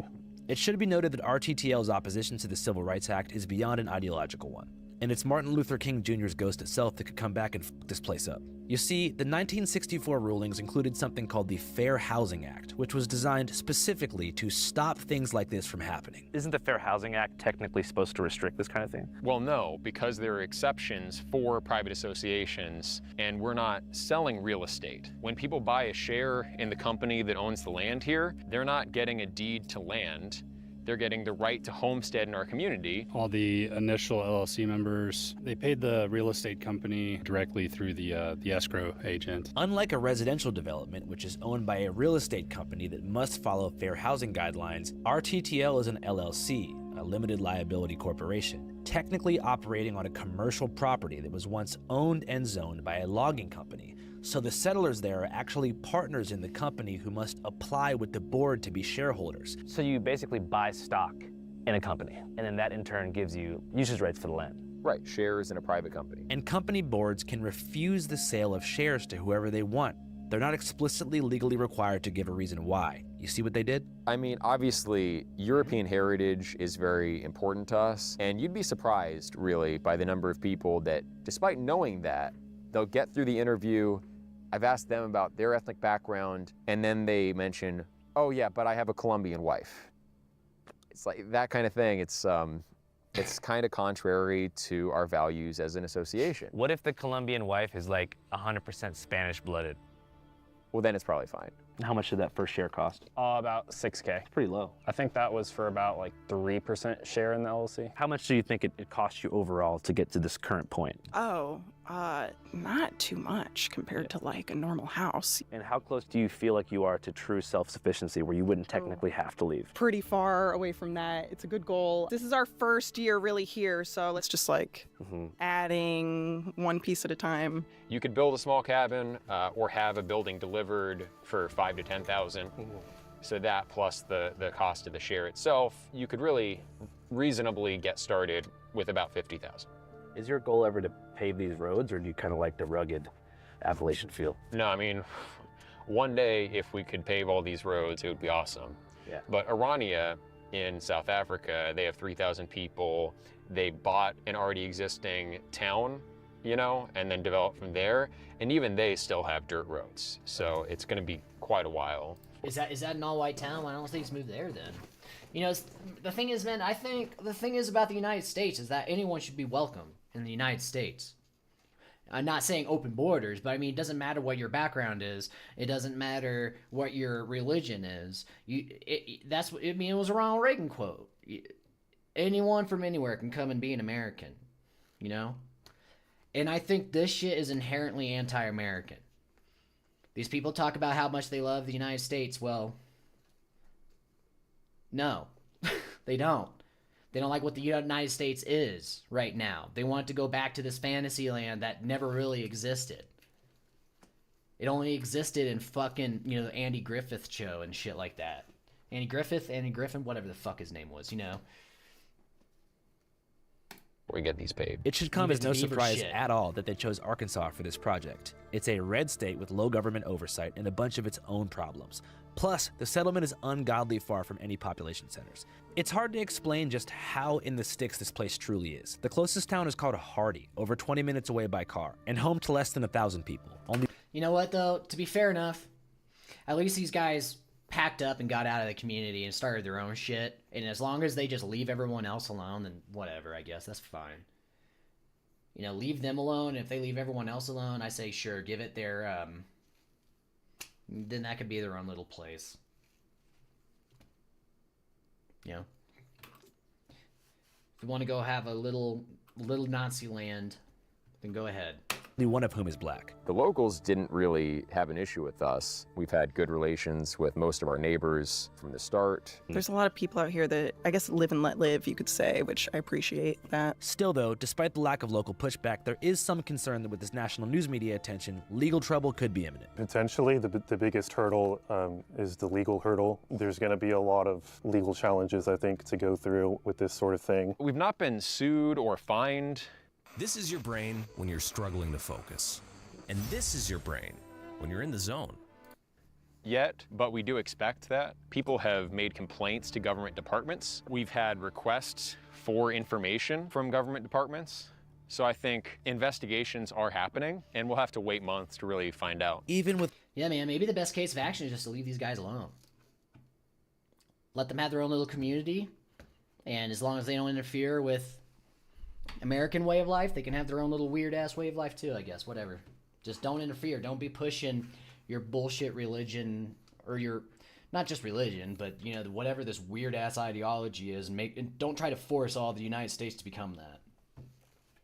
If you believe in this shit, all right, just go there. Just go over there. That's fine. And just we'll leave you alone, you leave us alone. With potential legal complications on the horizon, most people there feel like it's worth it. On the settlement, there's a tinge of nihilism in the air. Most people feel like the country at large is doomed. I don't think that there's like good political solutions for it now. I mean, that's why I'm here, right? I think actually like people being present and like putting in the labor, kind of like I'm doing, not to toot my own horn too much, but like every single day, and living in a lifestyle that's more conductive to community. Maybe that's like a good, like, have these people self-segregate from society would probably be better for American society in general. It's probably going to be the way forward. So do you see places like this, return to the land settlements, sprouting up across the country as a potential way to actually counter the demographic shift? I don't think it will counter the demographic shift as a whole. I think it will provide safe places for my kids and grandkids to grow up valuing their culture, and that's what I'm going for. You know, that's my goal. I think the solution looks something like what we're doing here. I think that's probably the best course of action. I think the best we can hope for with politics is just to be left alone. I don't think realistically with the electoral maps we're looking at right now, there's ever going to be Uber-based gets elected. Nick Fuentes actually could probably do a pivot which I think he's already kind of doing, where he focuses less on the race question, more on Israel, and gets a broader coalition for electoral politics, so it's possible, but I don't think it's going to be like the next Führer or anything. And right now there are several communities being organized. One of the things I've been up to lately is getting ready to go to all those sites where there are groups of people who want to do this and help them get organized, help them, you know, decide who their board of managers will be for their companies that'll own their land. So yeah. I left the settlement confused and honestly a bit sad. I mean, I know there's been problems and stuff, but it felt like shit was kind of all good not that long ago. The fact that people nowadays will go to such lengths to feel seen and heard is a symptom of a far greater social ill than meets the naked eye through this video. The American experiment is beginning to crack in new ways, and armies of the confused are shaping and writing the narrative. If I live a long and healthy life, I truly wonder how things will look when I'm 80 years old, and if I'll be equipped to explain to the youth of the future where and how we went wrong, or if we were ever right in the first place. I guess time will tell. Channel 5 Live worldwide, Hollywood and Vine. Fuck the authority, Channel 5 News. Channel 55. We don't fuck with custers. And 5 is the best number. All this talk about heritage got me thinking. Andrew Callahan. What's Callahan? Who are my heroic ancestors? Were they heroic at all? Were they racist? Were they cowards? I had to figure it out. Thank you, sir. Then I remember Callahan is an Irish name. I am Irish. So I feel like after this strange RTTL experience, I owed it to myself to figure out ¿Qué onda que pasa?, which means what's up in Mexican. So I decided to take a trip to the old country and figure out what the heck's going on with Ireland. And more specifically, what are young people in Ireland doing to preserve the Irish language? Here's a... So was that little girl, was she not Irish? I don't know. Honestly, after watching that, though, maybe it's for the best that they go and do their own little community and, like, they segregate themselves from the rest of American society. Because I believe their beliefs are inherently anti-American. I mean, that's what Andrew Callahan said, that, you know, the great American experiment is really just is people from all over the world able to come together in one country.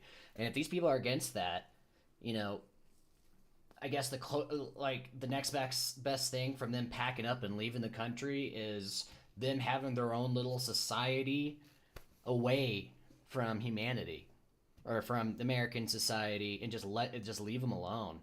And as long as they leave American society alone, fuck it. Yeah. I mean, like, shit. Give them all of Texas. There's plenty of space for all those people. Give them all of Texas. And then we can allow Puerto Rico in as the 51st state, as the not 51st, the 50th state. We can have them replace Texas as the 50th state. We don't have to change the flag or anything. And I know Texans fucking love the idea of their own country. Love the idea of their state being their own country. So let's just give it to them. Let that be that weird European only shit. I lived in Texas. You don't want to fucking live there. The place sucks. Some places are cool, but most of it sucks. No offense to my Texas friends. I hate it there. Ferrero Rocher, vamos a celebrar. La Navidad Chevrolet viene con el mejor regalo para ti. Visita tu concesionario. Hassan's moderator, Frogan, has had a clip go viral where she is upset about her finances. Internet Versus. So, shout out to Internet Versus. We're going to go ahead and subscribe to him. Give him a like. Thank you for your content, buddy. Confused and worried about what she should do. Immediately, this caused a large portion of the internet to give her backlash, referencing all of her worst moments, like when she says she wishes veterans of the United States should get PTSD. Additionally, Asmongold weighed in on this and got into a feud about whether it's okay to celebrate when your enemies suffer, and some users on Twitter analyzed Frogan's nails, saying that she's obviously wasting money on frivolous things, and therefore shouldn't be complaining about her finances. Frogan came in to defend herself. There's a lot to get into, so let's just jump in. Welcome to the Internet versus Frogan's finances. I think it's one thing, you know, if you're someone who works your ass off 60 hours a week, I mean, you work your ass off, I think you should be allowed to treat yourself. And if you work your ass off and if you're not allowed to treat yourself, that sucks. You know, I understand being fucking pissed about that. But just sit on your ass and not do anything and then complain about not having any cash, get the fuck over yourself. It starts when Yi tweets out this clip with the caption, Frogan gets emotional talking about how difficult streaming has been for her in recent months. And Twitch streaming sucks. I fucking hate it. It's been bad for a few months. Yeah, but just have fun with it. Like, if you have fun with it, it doesn't matter. Forget about the money, just have fun. It's my job, though. I have to focus on the fucking money. I know you do, but that's... Unfortunately, like, you can't control the money. You can only control the content, you know? Like, you can't control how much money people give you. That's not going to be something you can control. You can just control on how much fun you have, and then hopefully the money will come, you know? Where does Frogan live? LA? I mean, you go live somewhere else. I mean, there's... And I'm not being facetious when I say this, but, like, if the U.S. really is, like, a third world country like people say it is, you know, and they'll act like it is a third world country. Then go to another pack them, go to another third world country and live cheaply. That's what I did. Not that I think the U.S. is a third world country, but I moved to South America because it's cheaper. I don't make a whole lot of cash, so I moved down here to live cheaper. To live cheaper, and honestly, it's the best decision I ever made. I love it down here. I love the people here. I love the people, and I think the U.S. is kind of chaotic right now, most because a lot of this shit. But I love it down here, And I say pack up your shit, and she could probably live just fine and probably have almost the same lifestyle just in a cheaper country. The U.S. is expensive right now. It's hella expensive. And if you can make a decent income on streaming, she already has the followers. Go to another country. And I'm not being facetious. I'm not being sarcastic. I'm being serious. Go somewhere else. Go to Lebanon. They said she's Lebanese, right? I mean, all these it seems like all of Hassan's crowd claims they're all half Lebanese. I don't know why, but they all are half Lebanese. But go live there. For real. There's nothing wrong with that. Go. Sorry if you hear the dogs. My neighbor's dogs are obnoxious. Maybe they're barking at me because I'm loud as shit. I'm a loud American down here. I guess. No. It's honestly, you can't control it. People are hurting right now. It's not a great time for anyone to be giving, discretionary funds. So if you just have fun, you're gonna make money. Do your fun stuff. I love when I see you. I was just fucking with you, but I really do like when you do silly stuff. You're really funny at that stuff. The Joker thing that we did together, that was hilarious. I'll come back to streaming if you do Joker. Nobody wants you back. Everybody finish your fucking YouTube video first before you come back to stream. I got yelled at today by my editor. He was gonna text you. He was so mad at me. I was like, I'm sorry. Why? I got really yelled at. I got fucking. He threatened to quit. Why? Because I kept changing it. He was like, if I have to edit this one more time, I'm fucking stopping. And I was like, I'm so sorry. I was like, I'm just so... Nicholas Story replies with this gif in the caption, "It's my job though." WestJet says, "The DoorDash drivers in her area crying right now." Asmongold says, "Only in America can an overweight woman with brand new nails cry about not having money and then complain that her job sucks because she has to watch YouTube videos." Next, she's going to tell us she got PTSD from reading mean comments. Should have joined the military instead. Repsion says, "She deserves this. Maybe stop streaming and actually get off your ass and do something with your life rather than hate on everyone and everything and hope people get PTSD because you hate America so much. You did this to yourself." Sensitive Society replies with a gif of Naruto laughing in the caption, "Me watching this." Daniel Friedman says, "There's always OnlyFans." Captain Cabinets replies, "But I thought she was a rising star." Kangman Lee quotes the clip by saying, "She wished PTSD on veterans but has an emotional meltdown because streaming is too hard? Laughable." Caleb Hammer quote tweets it addressing Frogan and saying, "You're formally invited on financial audit." And Donut Operator replies laughing saying yes. Kavos quotes the clip by saying, "If you're no longer making money, then it isn't your job. Content creation is a privilege, not a necessity. Rather than beg people to fund your lifestyle, improve or get another job." The girl with the microphone quotes the clip by saying, "If only Hassan paid his mods." Hey, It's Vadim then makes an independent tweet screenshotting Asmongold's reply to Yeats that we read earlier and captions it, "In the future, we'll all take turns being sued by psychotic asshole millionaires and then criticized by brain-damaged Nazi-sympathizing incel roachfuckers when we eventually break down, as 13-year-old edgelords, magadorks, and bots cheer them on, and rinse and..." Double your Fortnite wins for half the price? Only at the Black Friday exit lag! Repeat. And D. Drake replies, "Let me guess. You believe the punishment for misgendering someone should be death." And Vadim says, "Well, if it's Jeffrey Dahmer, then maybe." What, do you disagree, you cannibal sympathizing freak? Asmongold replies to the post by saying, "Shouldn't have been talking shit and making things up about people. People like you have no problem participating in reputation destruction, manipulation, and large-scale gaslighting as long as it serves your ideological goals. That's why they cheer, and you deserve it." Tom replies to Asmon by saying, "Take a break from the internet, bro. So, what you're explaining is literally your day job. Imposter replies to Asmund by saying, you really have no self-reflection at all, do you? Poppy says, does it not get tiring having to wake up and be a hateful monster every day for money? Your own peers know you're full of shit, and you don't even believe most of the shit you say. And Solace replies, is the hate in the room with us right now? And Poppy says, it is everywhere, always. Then Nyara quote tweets Asmongold's post with this picture that says, quote, stop trying to groom kids. Asmongold responds to transgender VTuber Nyara's allegations. And Nyara captions it by saying, you want to talk about reputation destruction? You're a piece of shit who spreads transphobia, normalizes a far-right propaganda, and you deserve to not just be called out, but face real-world consequences for the hate you're spreading. You're not some hero of free speech. You suck. And Asmongold replies with a screenshot of a different post he made, where he says, if you want to play a fun drinking game, search from Nyara VT trans kids, and take a drink every time you get a new tweet. You'll have alcohol poisoning in 30 seconds. And Nyara replies, why does a trans woman care about trans kids? That doesn't make the mentally ill people I regularly call grooming victims look good. And Ape replies to Nyara, you are meant. Alright.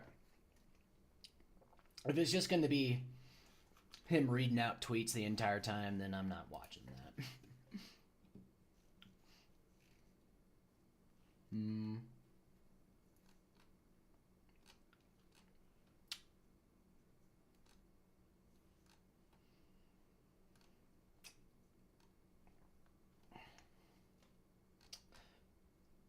The fucking Rob Reiner thing is horrendous. Ukraine storms Russian position. Oh shit, yeah. The Russians kick off their assault. They roll out one of the most terrifying weapons of this war, a flamethrower system that literally incinerates everything alive within its blast zone.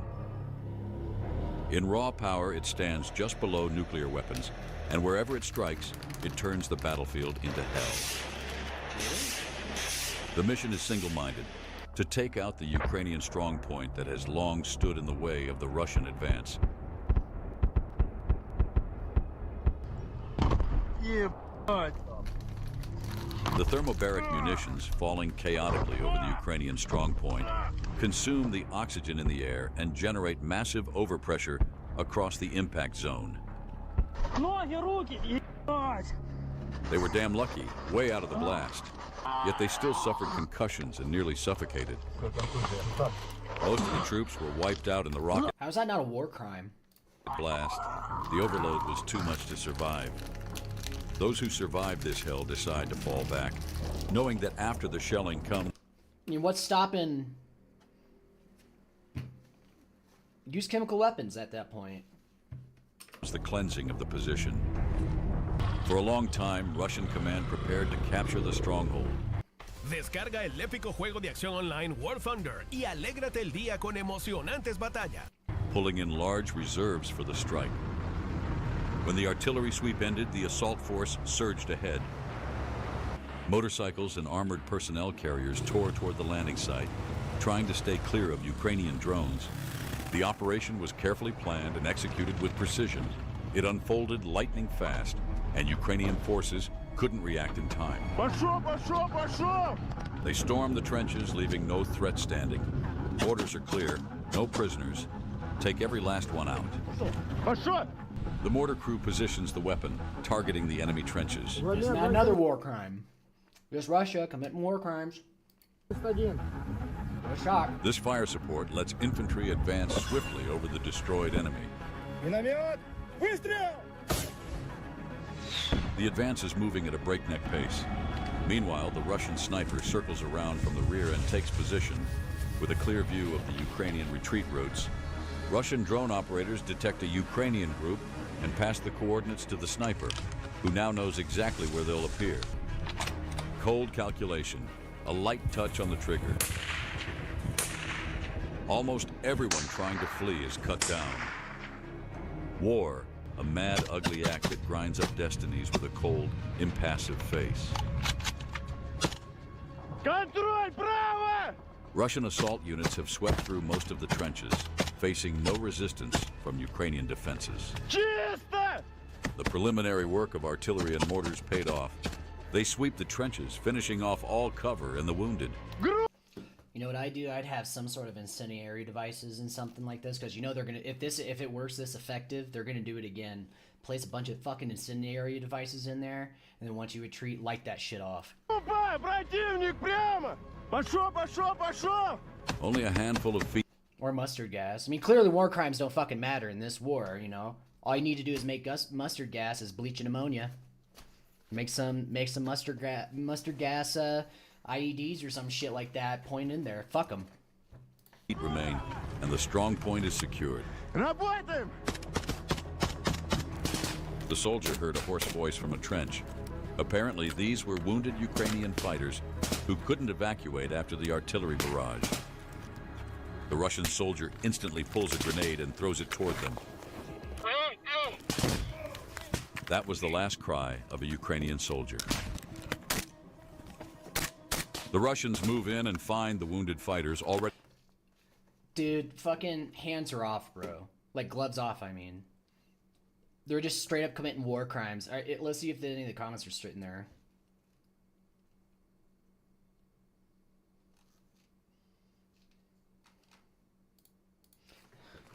Isn't taking no prisoners a war crime? Yes, issuing an order to take no prisoners engaged in an action where no quarter is given is a serious war crime under international humanitarian law. What a shock. What else? What was the other one?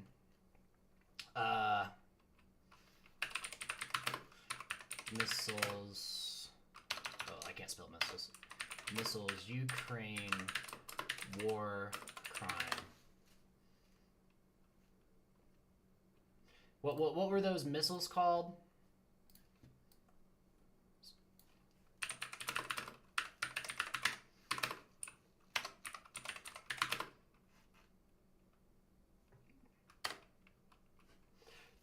Thermobaric. It's a vacuum bomb. So this is the shit they've been using. They've been using these vacuum bombs.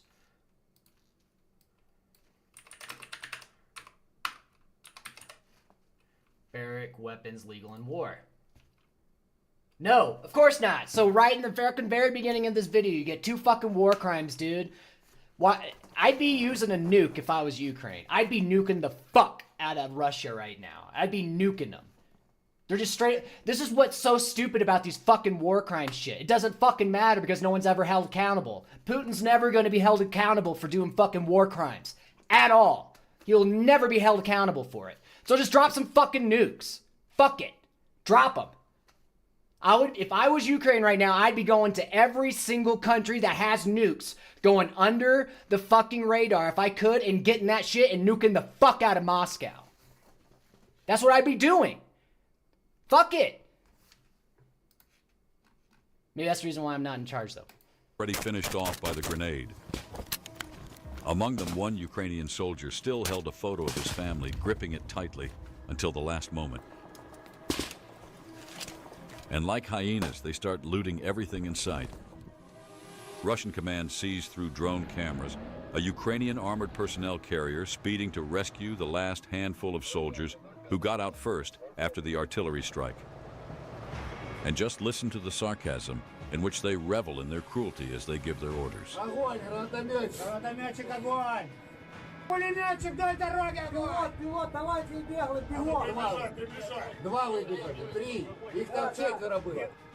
The RPG gunner takes aim and strikes the target precisely.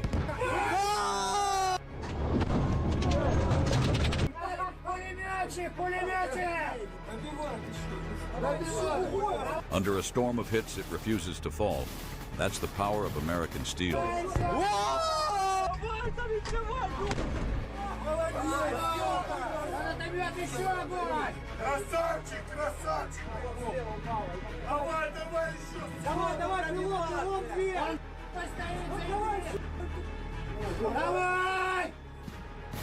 My dad can't lose weight with Tai Chi, so it's a scam?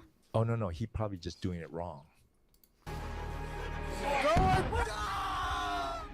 Unbelievable how tough this armor is.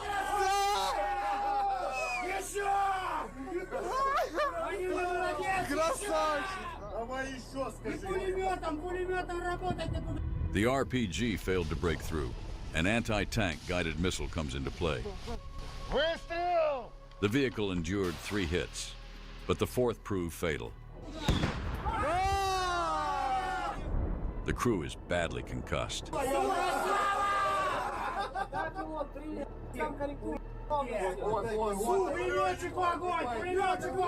Even wounded, he held on and fired his last magazine.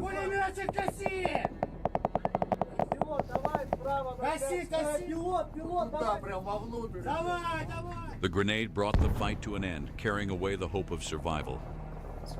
The assault troops pushed through to the end and cleared this position entirely. This battle went to the Russians. They seized the fortified point quickly and skillfully. In the trenches, work goes on, fortifying positions, setting camouflage nets, hauling in supplies, arranging daily life. Command ordered the destroyed armored carrier to be recovered as a trophy, so the general could showcase his brilliant planning. As evening falls and the day's work on fortifications ends, soldiers sit together, talking about their lives back home. But beneath it all hides the silence. Every single one of these guys deserve napalm up the ass. Every single one of them. Of the unspoken. Tomorrow may never come. War is Russian roulette.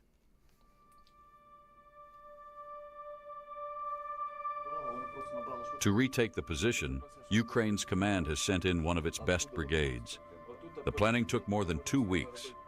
Past mistakes dissected, risks calculated. The operation begins in just hours. Nerves are stretched to the breaking point. Operators ready the drones for launch, checking every system. FPV, bombers, recon craft, on standby. Command gives the green light. At dawn, a reconnaissance drone climbs into the sky to take in the battle picture. Meanwhile, 3 Russian soldiers grab their ammunition and head out to rotate into the previously captured position. Operators spot their motorcycle and launch an FPV drone to intercept. These men showed up at the wrong time, and soon they will realize it. Good. Bye. The target is locked, closing fast. The Russians are stunned the moment they see the drone. Ambushes suck, don't they, bitch? They're horrified. Without transport in the kill zone, survival is almost impossible. Soldiers drag a wounded comrade into the brush, but his wounds are fatal. There is no way back. The route is nearly complete. Along the tree line, the movement is still relatively safe, but ahead lies open ground, and the last mile may be the hardest one. The wind howls across the field, but breaking through it is the insistent hum of a drone. Закат, слышу птицу. Наша птица.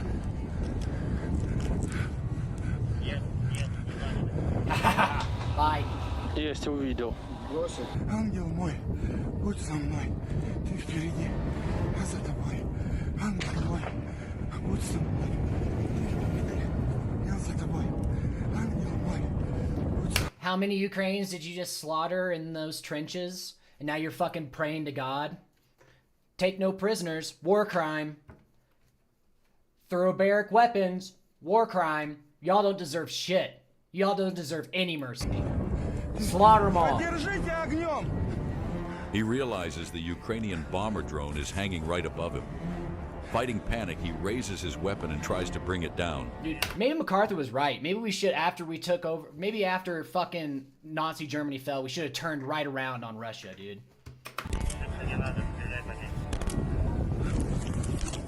2 grenades dropped by the drone, meant to detonate on impact, failed due to the soft ground.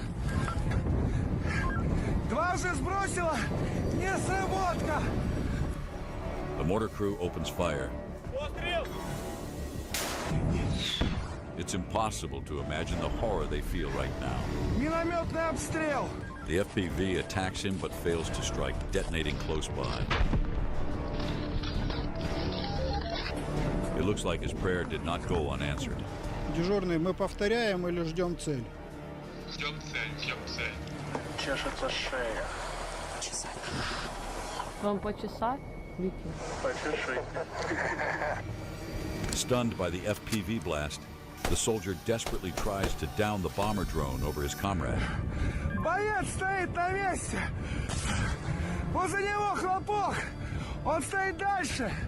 Under the strain of what unfolds, his psyche cracks. Resigned to his fate, he moves forward as if on autopilot. The Ukrainians notice one soldier doesn't resist at all. The FPV operator sends the drone skyward, and it races dead toward the chosen target.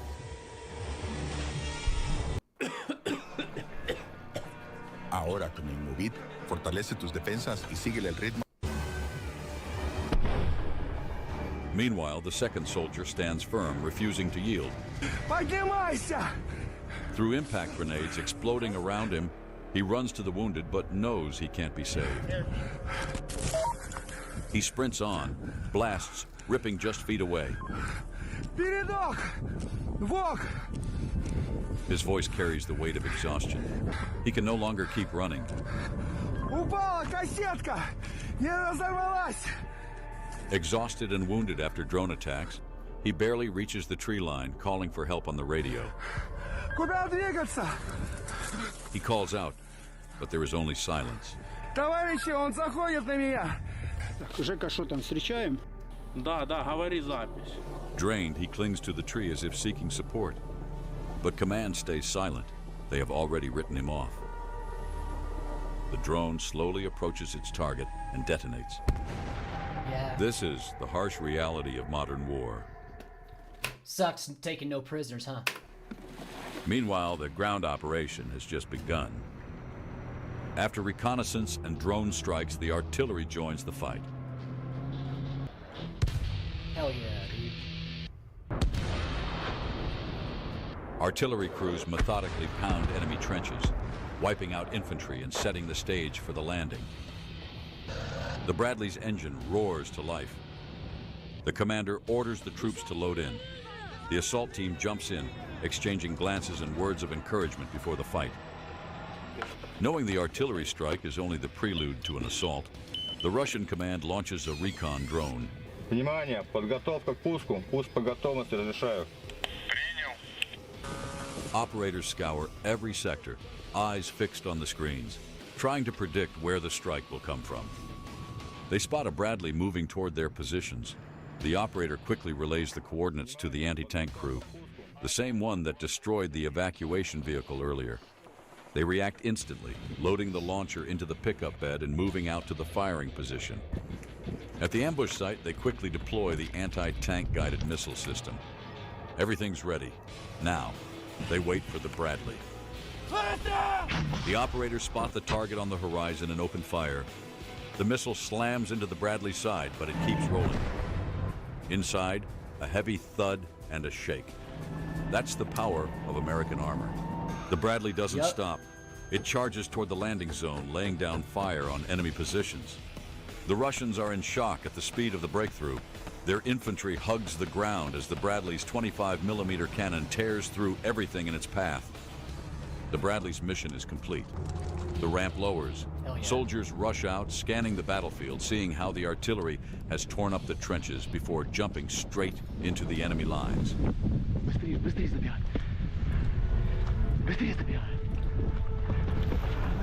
I don't get why. I mean, is it because flamethrower operators were always targeted or some shit? Because, dude, I'd be using the shit out of fire and all this, especially in trenches. I'd be incendiary devices as much as you can, man. Burn it all.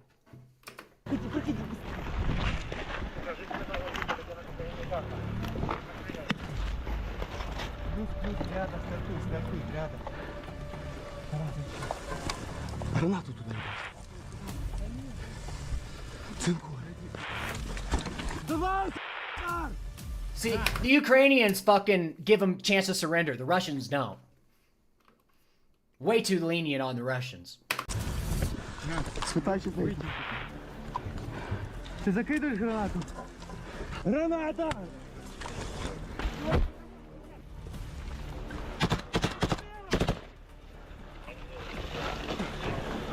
Сдавайся, боёб! The assault on the trenches, where men come face to face with hell itself. Сюда, деда! Граната!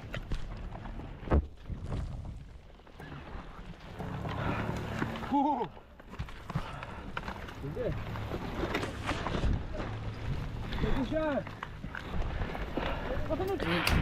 I'm an idiot, so I don't know. But is there like a way to douse an area with some sort of flammable stuff? Just douse the area with flammable, and then just ignite it. Get all those motherfuckers quickly. Don't risk this shit. Don't risk these guys. Obviously, I don't know shit though. I mean, these guys are literally fucking war-hardened people. I don't know shit.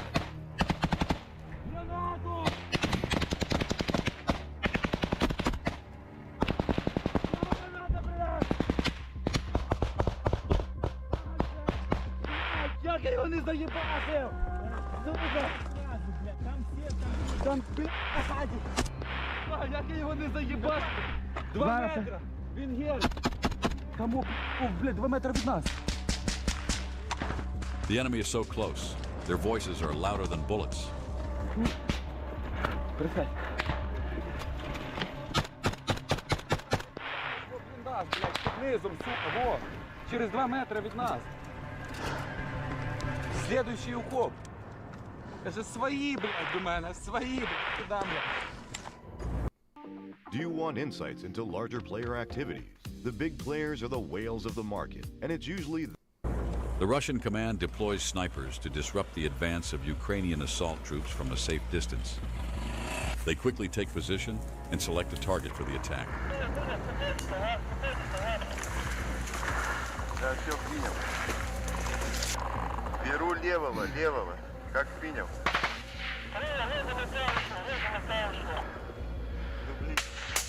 The snipers act with cold professionalism, taking down the assault trooper.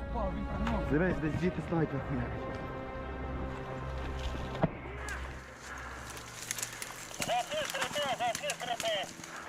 Да, принял. Уходим. After engaging the target, the snipers change position. The assault troops have realized who's firing at them. Coordinates are relayed from the trenches. The mortar crew reacts instantly. Rounds fired at the suspected sniper position. Пострел.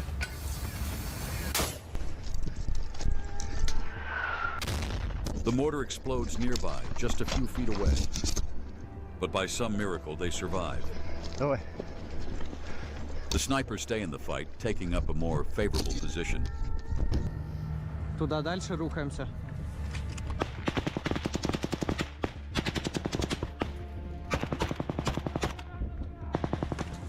He was beside you moments ago. Now you step over him and press on. Emotions are set aside. One task remains. Destroy the enemy. Налево мы не чистую, и направо тоже. Давай налево сейчас. Туда гранату прокинь, да. Влево, влево. Граната! Граната!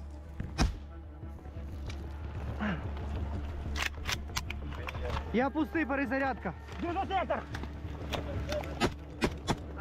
Блядь. Russian drones lift into the sky to see what's happening in the trenches. The Ukrainians move forward like a bulldozer, crushing everything in their path. FPV... Can you make like powdered thermite? Does it have to be all bundled together in order for it to burn? Or can you like take a drone and then spray thermite all over an area and then somehow light it? Drones take off one after another, heading into the trench carnage to suppress the Ukrainian assault. Snipers take up favorable positions, waiting for the drones to draw the enemy's attention away. These drones are the only chance to hold the assault until the tanks and artillery arrive. Швидше, братан. Не затримуйся так. The buzzing sound of rotors is already echoing above the trenches. FPV-шка. Давай дальше двигайся, мы в опасной зоне. FPV-шка! One drone was taken down, but they don't know that a whole swarm is already heading their way. А? И FPV не видите, нормально можно сесть. Привет, там где калаши. Падай туда. Мы пока закрепили тут. Сейчас. Чисто. Ми дійшли з скандалом до правого тупіка. Тут закріпились. Як прийняв? Плюс, цинкуйте ту сторону. Венгер, найс. Чув снайпера роботу. Тут велика стрілкотня йде. The moment he reported the situation over the radio, a Russian FPV drone flew straight into their trench.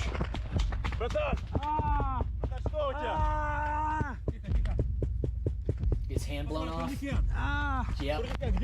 Есть, вот. Вижу. Damn, man. Братан, нормально. Что-то еще болит, кроме руки? Нога. Нога. Где второй турникет? Вот, вот здесь. Meanwhile, Putin sits his fat ass up in Moscow right now. Здесь вот. Вот. Нет, тут понял, где первый? Первый. Вот. Плюс. Что-то еще болит или нет? Я не знаю, вроде. Every authoritarian on the planet needs to get the Mussolini treatment. Состояние стабильное. Кровотечение остановлено. У тебя 2 турникета всего? 4.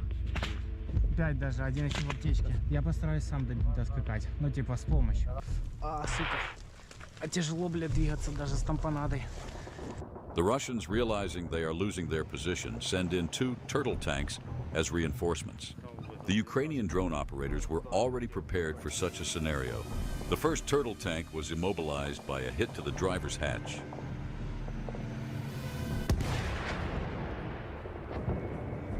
The second tank nearly reached the position, but the FPV drones turned the tide of the battle. As you can see, the first drone missed its mark and failed to penetrate the turtle tank's armor. However, the second drone directly hits the ammo. Good. The threat has been neutralized and the assault continues. Your erection will be as strong as Why do when I you were in keep your getting these teens, fucking and you can commercials? last up to 7 times. Ти рухаєшся зараз з Даяною на Педро. Заходите, забираєте 300-х. Забираємо чи забирає він? Забирай він, ти залишаєшся там. Все, взяла воду і цинк. І собі БК. The number of wounded on the Ukrainian side keeps growing. Все, побежали. Сука. Там пиздец. Вот так стоять не вариант вообще. Пошли. The assault drags on. The Ukrainians cleared more than half, but now they're stuck. A swarm of drones keeps pressing them, not giving them a single breath. Це я. Ми цинк принесли. Плюс, ми вже в окопах. Лови.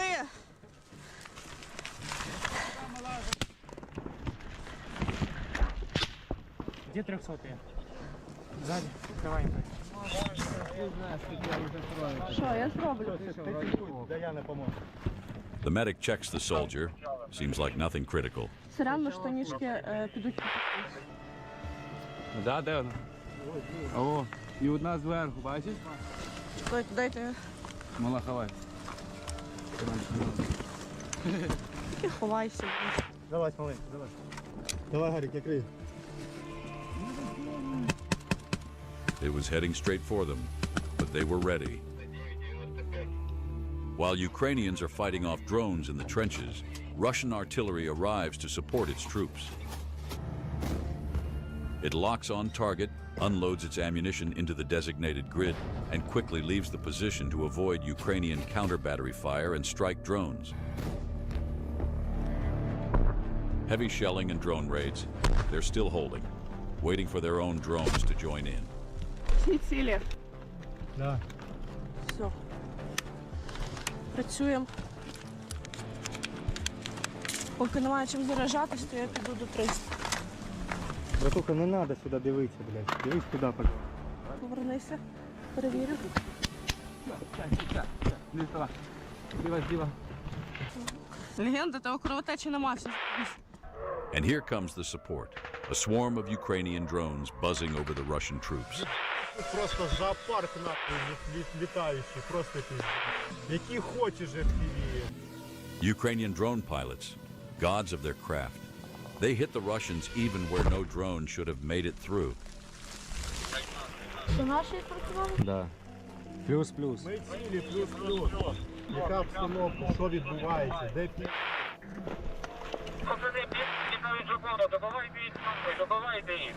Давай попробуємо добити. Пошли.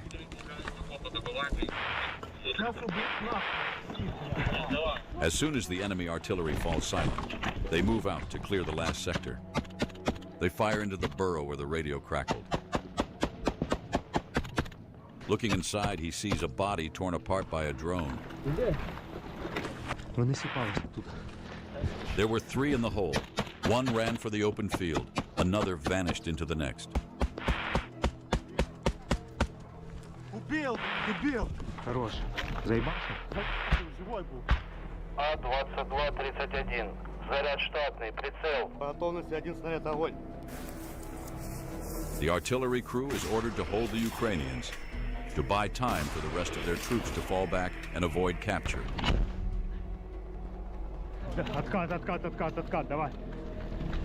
Пока дым, давай. Выстрел! Artillery pounds the ground, forcing the assault troops to crawl for cover. But the Ukrainian drone pilots, they won't let anyone go.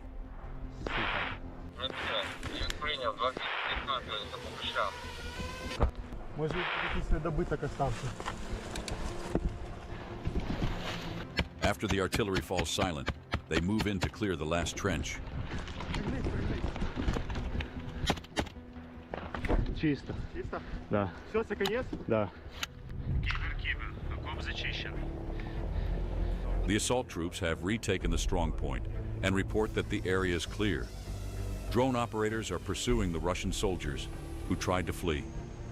They had nowhere to run, caught in the open. In modern warfare, an open field is a death sentence. The operators carry out their duties with cold precision. This is an enemy who came to their land to kill and therefore must be neutralized. Those Russians had a chance to lay down arms in the trenches, but they chose another path. El épico juego de acción online War Thunder viene a machacar tus aburridos días entre semana. El legendario. Some soldiers retreating jumped onto motorcycles, thinking it would save them and get them out of the kill zone faster. But they can't. Ukrainian drone pilots strike them down with precision. Some got lucky. They abandoned their motorcycles and ran on. You see that The shit Ukrainians was leave no flying. chances even to abandoned equipment. Everything is burned. The survivors find a shattered building and descend into its basement, the only place left to hide from the drones. They call for an evacuation vehicle and wait for nightfall, hoping to leave under the cover of darkness. Before dusk could fall, an armored personnel carrier arrived at sunset. The infantry boarded up. It seemed they were finally safe. Knowing a group of Russian soldiers was hiding, waiting for extraction, the Ukrainians launched their drones, sweeping every field in search of the vehicle. An armored carrier packed with infantry. That's them for sure.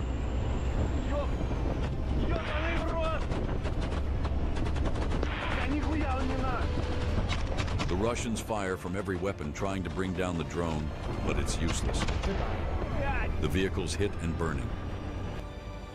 They leap from the burning carrier, desperate to stay alive, knowing a swarm of Ukrainian drones is already closing in. The armored vehicle is caught. Drones hit it one after another, tearing it apart piece by piece. Like a ghost, it keeps rolling. No crew, no control, just metal rolling toward its end.